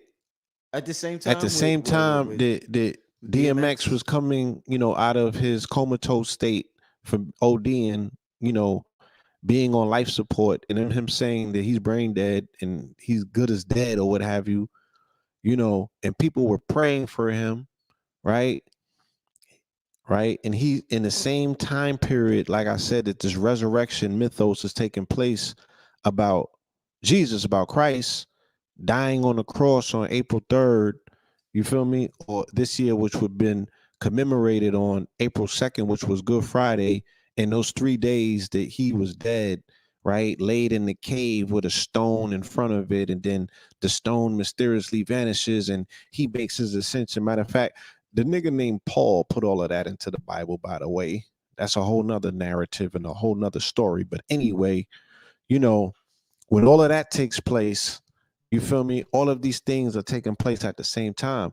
And we kind of see him resurrect from the dead, right? People were saying he was dead. They were saying he was finished. They were saying their goodbyes to him. But then everyone, you know, who really had it in their heart was like, not yet, not now. Like, we still need him here. Give him another chance. You know what I'm saying? We're going to put prayers up. So they collectively got together and commemorated the fact that last year, this time, we did the global quantum meditation on 4/4 for COVID. And what? The next day, they showed the Schumann resonance was off the charts, unlike anything that they've ever seen. And by that Monday, the Surgeon General was saying, yo, miraculously, COVID took a turn, not for the worse, but for the better, right? They said, yo, we just bent the curve all of a sudden. And everything was going good. And then they hit you with George Floyd on Memorial Day, right? And on May 29th, everything popped off once the solar flare hit, right? And it charged up the ionosphere of this planet, and then melanated people all around the country started burning shit up, right? That's what happened. We bore witness to it. We seen it. And George Floyd, Big Floyd is a 44 resonator too, because his name equals 44. And he was in the Twin Cities of St. Paul, right? So again, you know. Let me get to some of these questions real quick. Yes, please do. I don't want to leave the people hanging. What are your thoughts on the media coverage of violence against Asians? CJ Gassam wants to know. It was a major marketing scheme to sell y'all Godzilla versus King Kong. How about that? Just for a movie? They gonna do all that for a movie? King Kong was the African melanated one, Titan, right? No, subconsciously, they put it in the back of your mind. That's how I feel, right? On an esoteric level, it was them setting up a mental template to get you ready for Godzilla versus King Kong. And of course, we know Godzilla versus represents the Asian, and they were battling a mechanized AI version of a robot that represented the European. And they had to come together and conjoin forces to fight their real enemy, right? Okay, so how did it go from all of a sudden a white supremacist kills an Asian, and then white supremacy is supposed to be domestic terrorists to this country from January? You don't even hear about that no more. No, just blacks. All of a sudden, how did this become a melanated issue during the same weekend when we got Ghostface and Raekwon on Versus? God damn it! Like, if that ain't giving back, if Wu-Tang didn't give back to Asian America and you know, to the Asian world and normalize some level of our relationships where we can see what we've given to that culture and what they've given to us, I don't even know what the conversation is, to tell you the truth. Because I don't know people in my neighborhood who be beating up on Asians. I know that when we went to go protest the nail salon in Flatbush on Nostrand Avenue in 2018, yes, the homies in the neighborhood was like, leave them people alone. Yes. Right? They wasn't with it. And they wasn't even defending their grandmamas and their mamas in the neighborhood. They was all sisters. They was defending them Asians in the communities. I don't know what people is talking about our people don't support Asians. We have supported every little village in China by our purchases with that goddamn Chinese food that they don't even eat back over there. So how dare you? We have financially supported them and held them up as a community since they've been over here. You're talking facts. Okay, you're talking facts. And we went on and when we went into Vietnam, you know what I'm saying? Them brothers was super sympathetic to the fact that they was able to see the humanity in them people and not slaughter them in the ways in which those Europeans had no way or no problem doing. Europeans went to war with Asians the entire 1900s, the whole American century of the 1900s. The Europeans, United States in particular, was fighting with one Asian country or another. They had yellow fever. How dare they erase that and put it, they gonna hang it in your closet and you gonna wear that shit? How dare you? You don't know your history. I'm putting this clip on Instagram. Hold on now. I'm putting this clip on. You don't know your history. And I can run down the conflicts that the U.S. in particular has had with Asian countries in all of the 1900s. And they're gonna put that on you and you gonna wear that for size? Get that back. Return that to sender, my niggas. That is not your beef. They setting you up. They setting you up. Return to sender. Return to sender. They setting you up with this conflict that they're going to inevitably have with China. That's going to be, or it's going to be orchestrated. It's going to be orchestrated. That's not your beef, right? You're going to have to sit aside across the table with those people at some point to do business, not with this European necessarily, right? Get him out of the way, right? And they don't have to be your friends where you're getting in bed with them. But the thing about how they do business is you got to be brought into the family first. So when you go over there to do business with them, you got to go and eat for the first 2 or 3 days and sit with them as family. They don't do business with strangers. You got to have a familiar family bond with them first before you do business. It don't mean that you're going to conjoin, you know what I'm saying, your bloodline with theirs or what have you. It don't mean that you got to eat bats. It don't mean none of that stuff, right? But there's a custom and a traditional way to do things. So when you come across people who have customs and traditions, guess what? You know, you do the things that they do now. So, yeah. Man, you dropped that shit, bro. Okay. Okay. Do you believe you can jump time spiritually, like die in 2021 and reincarnate in the past? Wow, that's deep. Like die in 2021 and reincarnate in the past. Hmm, that's a concept that that is well worth investigating. You know what I'm saying about backwards time travel. You know, I'll share with you, like when I used to read scripture, I always in my spirit felt like they were speaking about the future and not the past, right? I said, this is our ancient future. They're telling the story backwards.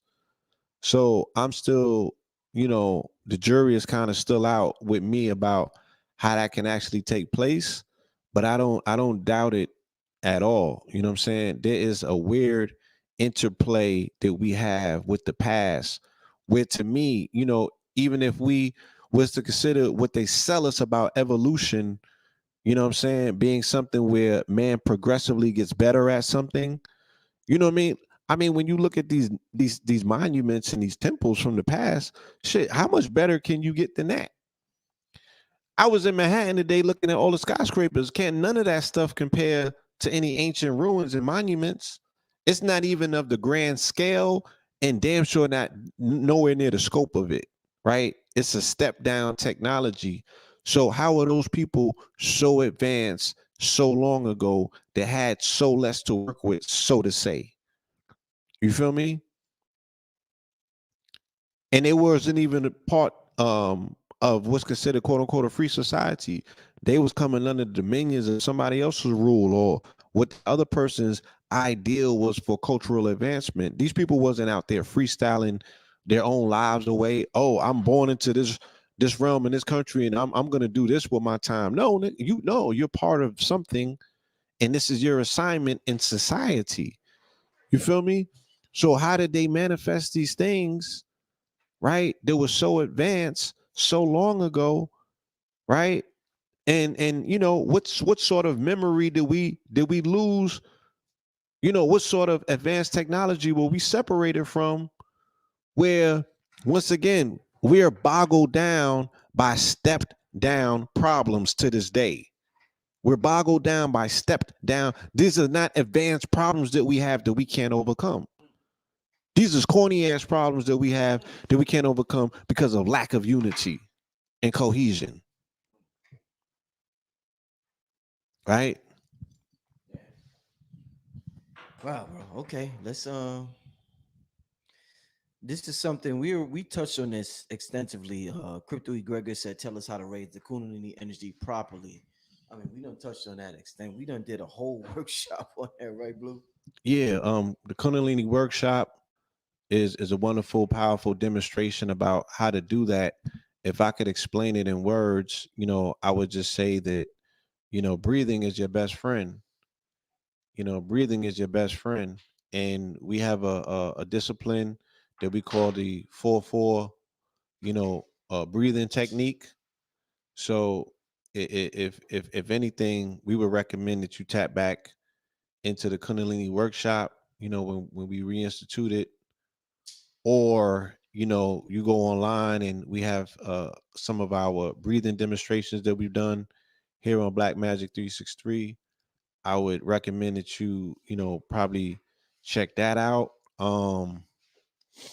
But yeah, that's how you're going to raise that Kundalini force within you by getting a powerful um understanding about the power of breath.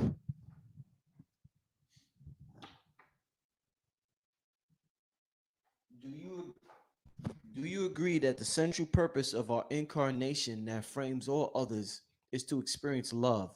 Should we define love as an emotion, and how many layers are there to its identification? I tell you this, right? When I had my Kundalini burst rising experience, I was 25. This when my Kundalini rose, right? And it burst. I feel that it penetrated the 32 ventricle and it what?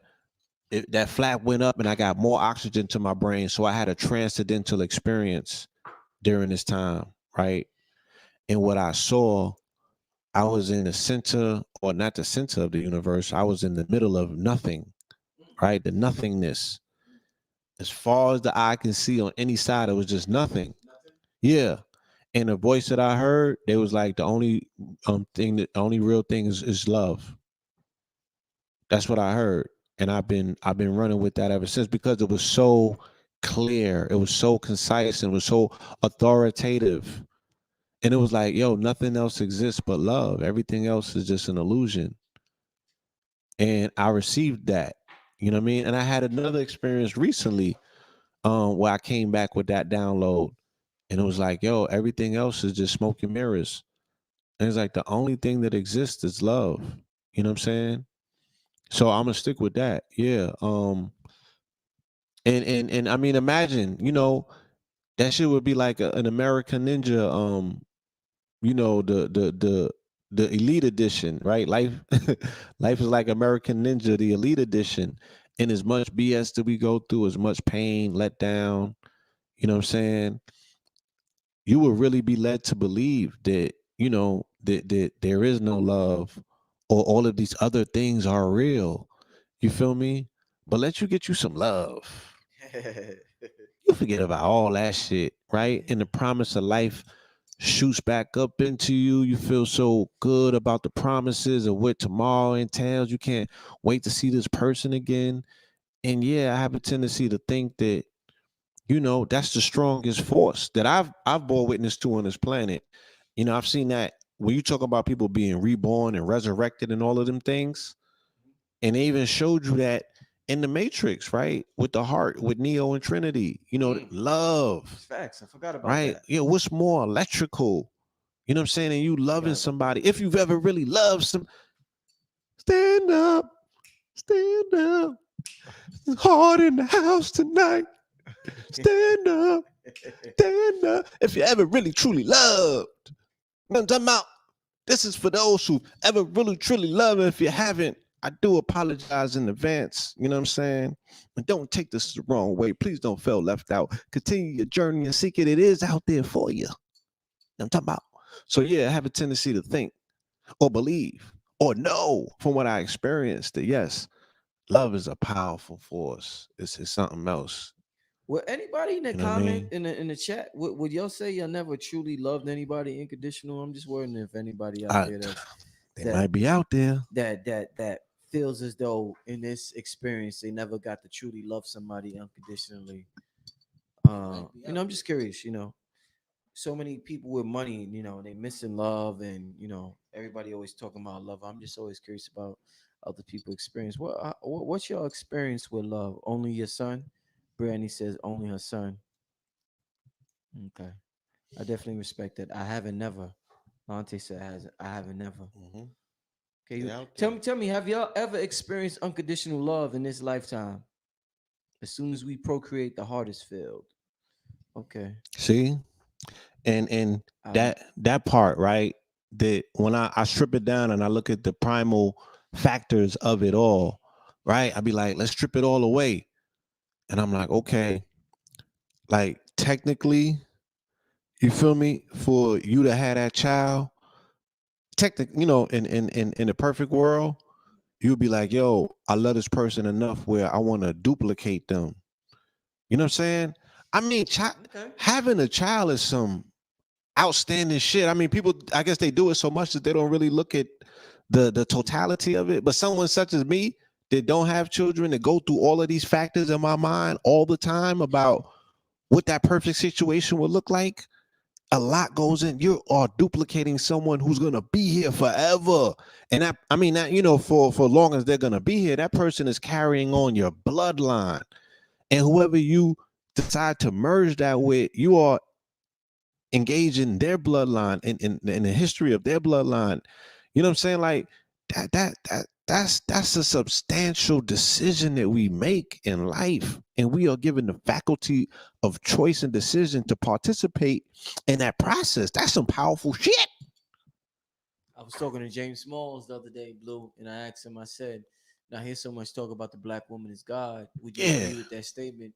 He said the best representation of God is man, woman, and child. facts. It's That that part, Trinity, that that trend, Trinity, yeah, man, woman, and that child. thing right there. Yeah, Like that's nuclear, right? You don't need another child to be involved for it to be a nuclear family. That trinary that's aspect, those three, yeah, that unit, that continuation, what that wheel represents, yeah, that's the continuance of everything that has been going on from day one, whenever that was, right, right? Because we don't know, but that's the cycle that continues. yeah, You feel me?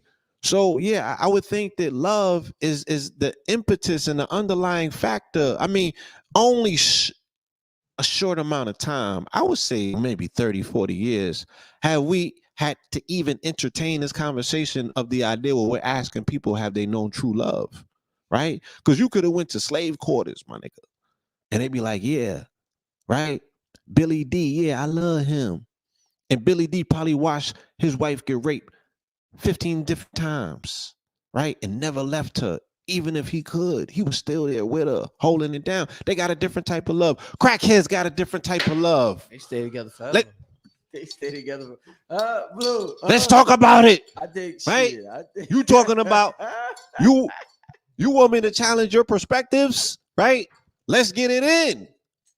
You don't know love like crackhead you want love. that crackhead love, Blue? That crackhead love different. They've been smoking for 30 years together.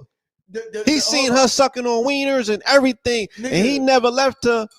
The vegan love ain't like that. The vegan loving, like crackhead love. Oh, say they You know what so. I'm saying? You take fish from Shorty. You know what I'm saying? The shit gonna be hostile for a while. And you better figure some things out to iron them wrinkles out, or you better sleep with one eye open. Oh Cause she man. gonna be emotional. You take that fish from her and you talk about, yeah, take these you know what I'm saying? You know, we gonna make salmon out of eggplants and all that. Look, you gonna get you gonna get yourself in a pickle. You know what I'm saying? But crackhead love, Unconditional. son, You could do whatever you want. I still. shit been going on for 30 Nigga. years. Oh shit. This nigga does whatever he has to do to bring her a piece back so she could get high to go give somebody else fellatio. Oh man. Shit. Right? And they still together. Still. And he's still making it happen on her behalf. Right? However raggedy that shit might look to you, there's a love factor involved. Right? And they love the crack. They got a different level of value for when I used to feed families. I used to feed the family in Skid Row, right? They used to offer me crack pipes. Now, I didn't take it disrespectfully because I know that that's what they valued, right? Let me give you something that I hold value to. You know what I'm saying? That I have a love. How can I express my love for what you're doing for me? I'm going to reciprocate that love by giving you back something that I consider, right? A representation of my love. Now, should be like, oh, well, you shouldn't want that for me. What you know what's going on with yourself, but maybe they can't see that for themselves. You feel me? Maybe they can't see that. Maybe they're that high. Mm. Let's get to another question, Yeah. Blue. Hold up. Richie Rich wants to know, how do you disrupt any magnetic field for levitation? I mean, this nigga want to levitate, Blue. I mean, I don't talk to him, Blue. Talk to him. How do you disrupt the magnetic field for levitation? Um, yeah, I mean that now you're dealing with some level of 0 point technology, right? Where like I can explain it to you in breathing. You feel me? And it deals with very deep breathing and visualization because you have to be able to push down and push up simultaneously. And it's not physical, it has to be in your mind, right? You're creating this mental concept that you're pushing down, but you're pushing up at the same time. And there's a centrifuge that happens in the middle where those particular points meet. Now, based on how hard you go with it, you're going to eventually be able to lift yourself. But that takes unprecedented amount of practice, but you can do it through breath work. Excellent, excellent. Um,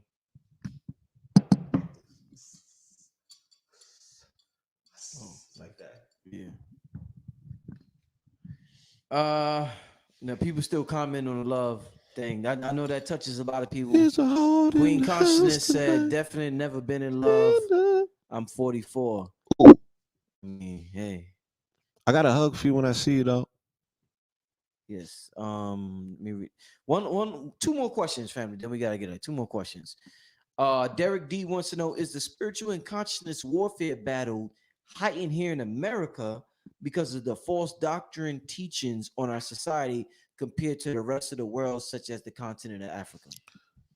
What you think? The continent they got false doctrine teachers in it? They got white Jesus Yeah, everywhere. they do Jesus different over there. They shit is mixed in with their ancestral magic. You feel me? I got people that vouch for them too. They be like, look, them niggas is next level. Like, you never seen a pastor juju priest. Like, they'll have you in a pickle. So, um, over here is different because America was masonically designed for your date with destiny. You know what I'm saying? Mm. This was By us, not or again who does? because we have this concept of good and bad.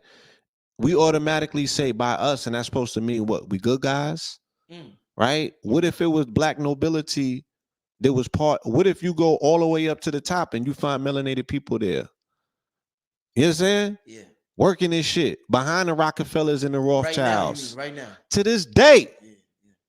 what happened to the black nobility? They just vanished? No, they went into upper echelons and went into, behind the curtain and they orchestrating it from there. So this very well can be programs that are run by melanated people that look like you, right? And you think that you have solidarity with people based on your skin tone, and that's a dangerous concept. That's dangerous. Just because somebody look like you, what they supposed to think like you or have you in their best interest? From where, my nigga? Like, you need to grow up. That's very juvenile thinking, and that has put us in a pickle, right? So, what was the question again? He Is said, the spiritual and conscious warfare battle heightened here in America because of the um, false doctrine teachers on our society yeah, compared to the rest of the world? the date with destiny that is here is intertwined with the biblical narrative. So we are being fashioned and prepared to interface with, what some people might say is myth, is something, they created, that's not real. Some people may say, whether real or contrived, right? We're being prepared and lined up for something here in this country that's in its 244th year of existence. You know what I'm saying? And it's like the New Egypt. This place is considered the New Egypt, the Greco-Roman version of it, and you are the main player in this particular play, right? And like you said, like, and if you had a hand in setting it up, again, it could potentially, at some point be for your benefit towards you're not gonna know until you know, right? We have some ideas about what it could be, and we're able to furnish our own reality out of the things that we do have control over, which should be everything, right? But America has a different level of promise on it. You know what I'm saying? It has a different level of promise, and you know, I think that if somebody can be in control, just like anything else in life, if you can't be in control, you're gonna be in control. If you can be controlled, you're going to be controlled. Mm. There's a difference. Mm.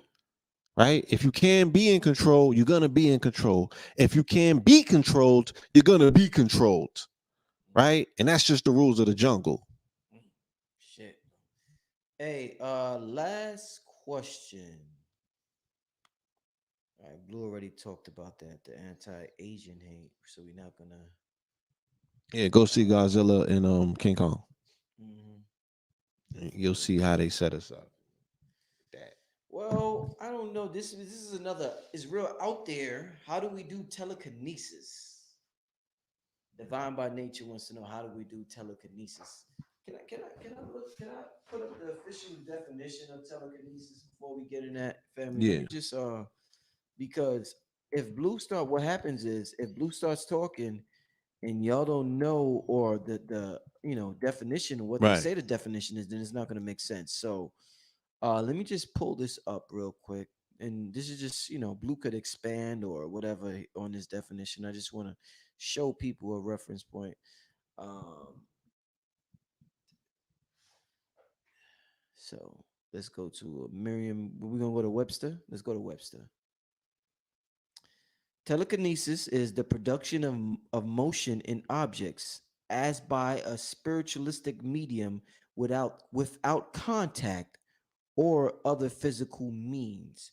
So moving shit without using your hands or something like that or physical means. All right, Blue. So back to the person's question. Yeah. I How mean, do we do that? I grew up in my younger years practicing that. Like I always thought that I had it in me. You know what I'm Okay. saying? Interesting. I would look at objects maybe for hours and attempt to fluctuate it and move it. I was a lot more successful with flames and candles Mhm. than I was with actual solid physical objects. So it goes back to the whole Matrix narrative. About bending the spoon. Is the spoon there anyway? Yes. So you got to hack your brain, right, to receive and perceive reality different as a collapse wave that now is a particle that you can manipulate. You know what I'm saying? They said magic is the manipulation of molecules. That's the definition that they give you for magic in the Sorcerer's Apprentice. So you have to figure out how you can manipulate molecules, and technically you can do it. You just have to be very adept in your practices or have to be one of them star seeds that's born with those faculties and capabilities that are already all the way upstairs. And I think that it would go to having a very developed, pineal gland. This that particular, like I said, that focalized laser that sits right here in your first eye. You know what I'm saying? That is going to help you change your perceptual field, and your agreements with condensed reality, this 3D dimension. Man, this was a great show. Once again, I want to thank everybody in the audience right now. We got over 1,200 people in the Yes. audience, almost 1,300. I want to thank all y'all for being with us. It's 12:30 a.m. on Tuesday, April 6th. Magnificent show, Blue Pill. Before we get out here, I want you to Yeah. leave the people. I know I you got wanna. things coming up. Yeah, You got yeah. websites. You got crystal swords on the side of you and Yeah, everything, yeah, man. yeah. I do Talk to the wanna. The people. first thing that I owe the people is an explanation about what happened with the book, with the ebook, with me and Alkebalon. Shout out to Alkebalon. And I oversold that shit. But the site, Publica, at midnight when it was time to go live with the ICO, we had to find out the hard way that the site was a ghost ship, meaning that it was floating, but there was nobody, at the steers, right? The company, the people that control the company or operate it no longer are operating at the company. So the company is just out there, but it's not automated to a degree where it was able to do what we needed it to do. So we had to fall back and build our own company, you know what I'm saying? Because it was too good of an idea to go to waste. You know what I mean? And in life, sometimes you fall on your face just to, get up and get that much more further. It's called failing forward. And we learned a vital lesson, you know what I'm saying, from that experience. But we were able to rebound, embolden that much more stronger. So we do have an even more powerful offering that's coming for the people in a few days, very shortly. And, like I said, we're not going to let you down. You feel me? We're not going to let you down. It just has to be right. And we're in a beautiful space and thankful for these experiences because you grow and you know from these experiences and it makes you that much more better as a visionary, as an entrepreneur, and we're going to be able to now own a space where we're able to give other aspiring authors and creators, you know, a platform that they can create exponential wealth for their families forever. You know what I'm saying? So thank you for everyone who has reached out that wanted to grab the NFT for the Convos with the Cosmos. It'll be here shortly. I'm working on some amazing things as well in that space. We just did the crystals and crypto lecture in Newark. There'll be some more of those moving around the country. Um, I got a new site that's coming with some of our amazing new, products. I'm about to go to the gym show in Tucson, so I'll be back with a whole bunch of information, pertaining to that. We got a whole conversation, like I said, that we had popped off in Newark that we want to have with the rest of the community. And we will, once things are a little bit more situated and, we'll have something to offer. But we working. BiggestCryptoPlayEver.com. You can sign up to that for the referral system. The BWO.com, the Black World Order. You can sign up with me with that over at BWOPowerplay.com. That's my referral affiliate link for that particular system. The information, the training, the earn while you learn, all of that stuff is still going on in that space. Amazing information, amazing opportunities, and an impending crash is coming. All of the writing is on the wall. So you want to insulate yourself from the crash. You want to get your crash options in play. That's what the brother Chris Cole offers. Brother Ben X is teaching digital real estate now. That's a wonderful thing as well. 19 is teaching the master class. Brother Jake Taylor, I believe, is teaching the insurance and the family estate planning. All of these things are vital. You know what I'm saying? Biggest crypto play ever, talking about that other digital real estate, these cyber worlds, these virtual worlds that are here, that we are still at the early stages. Shout out to Nadi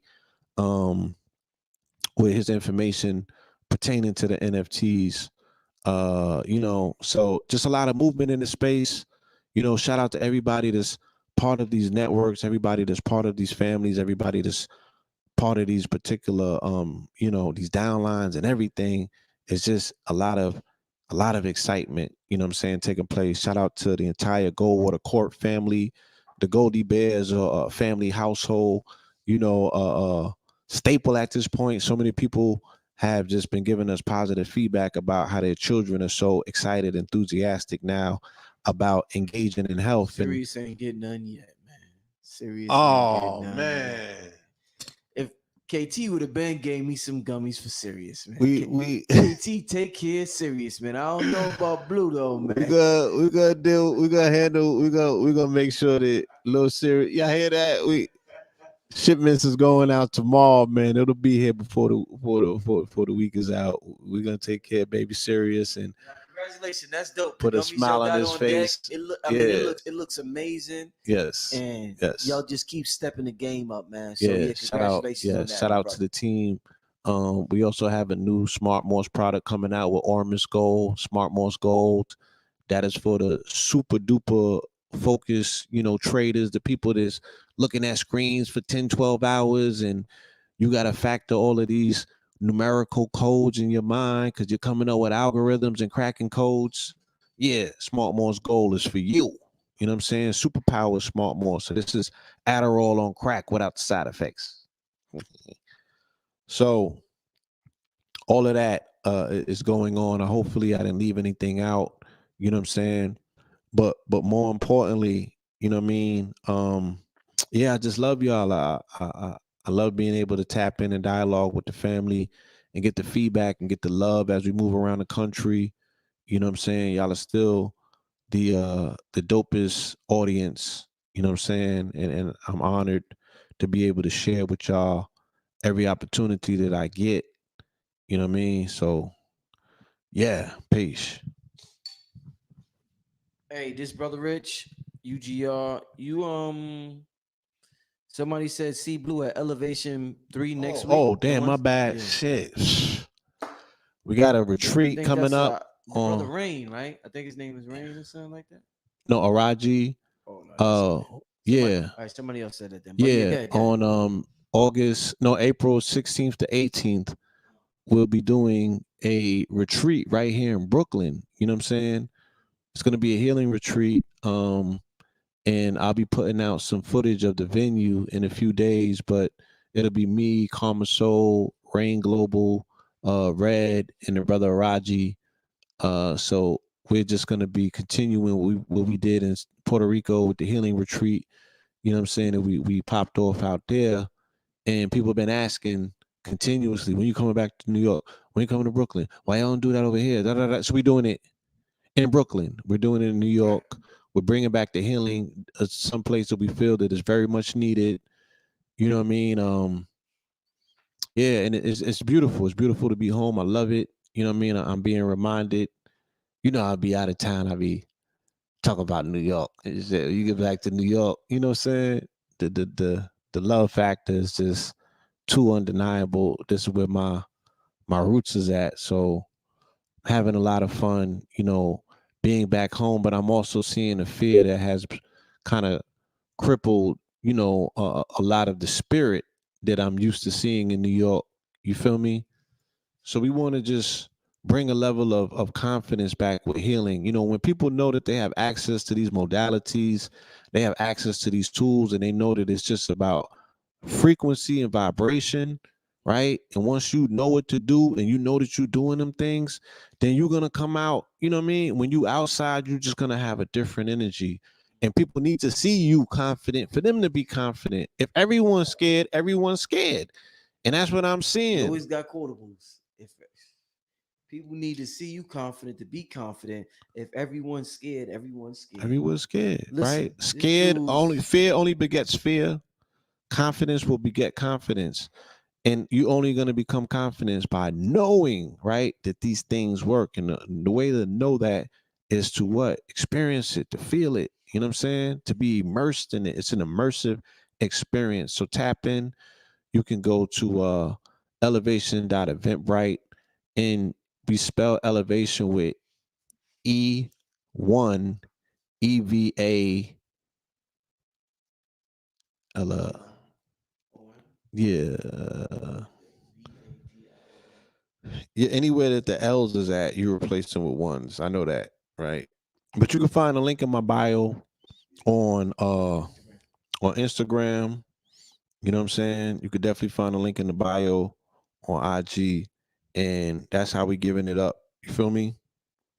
Hey, and with that being said, family, this brother Rich, I got a lot of good things coming up. Stay tuned.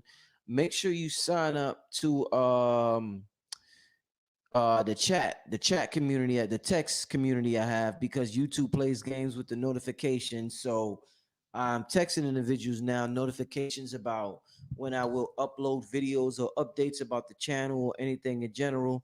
So that text number is in the description bar of this video. So make sure you sign up to that, family, right? Because when they decide to do what they do, we still gonna be rocking, because there's no stopping the show. With that being said, this brother Rich, brother Blue Pill, KTL, UGR. We signing out, family. Peace.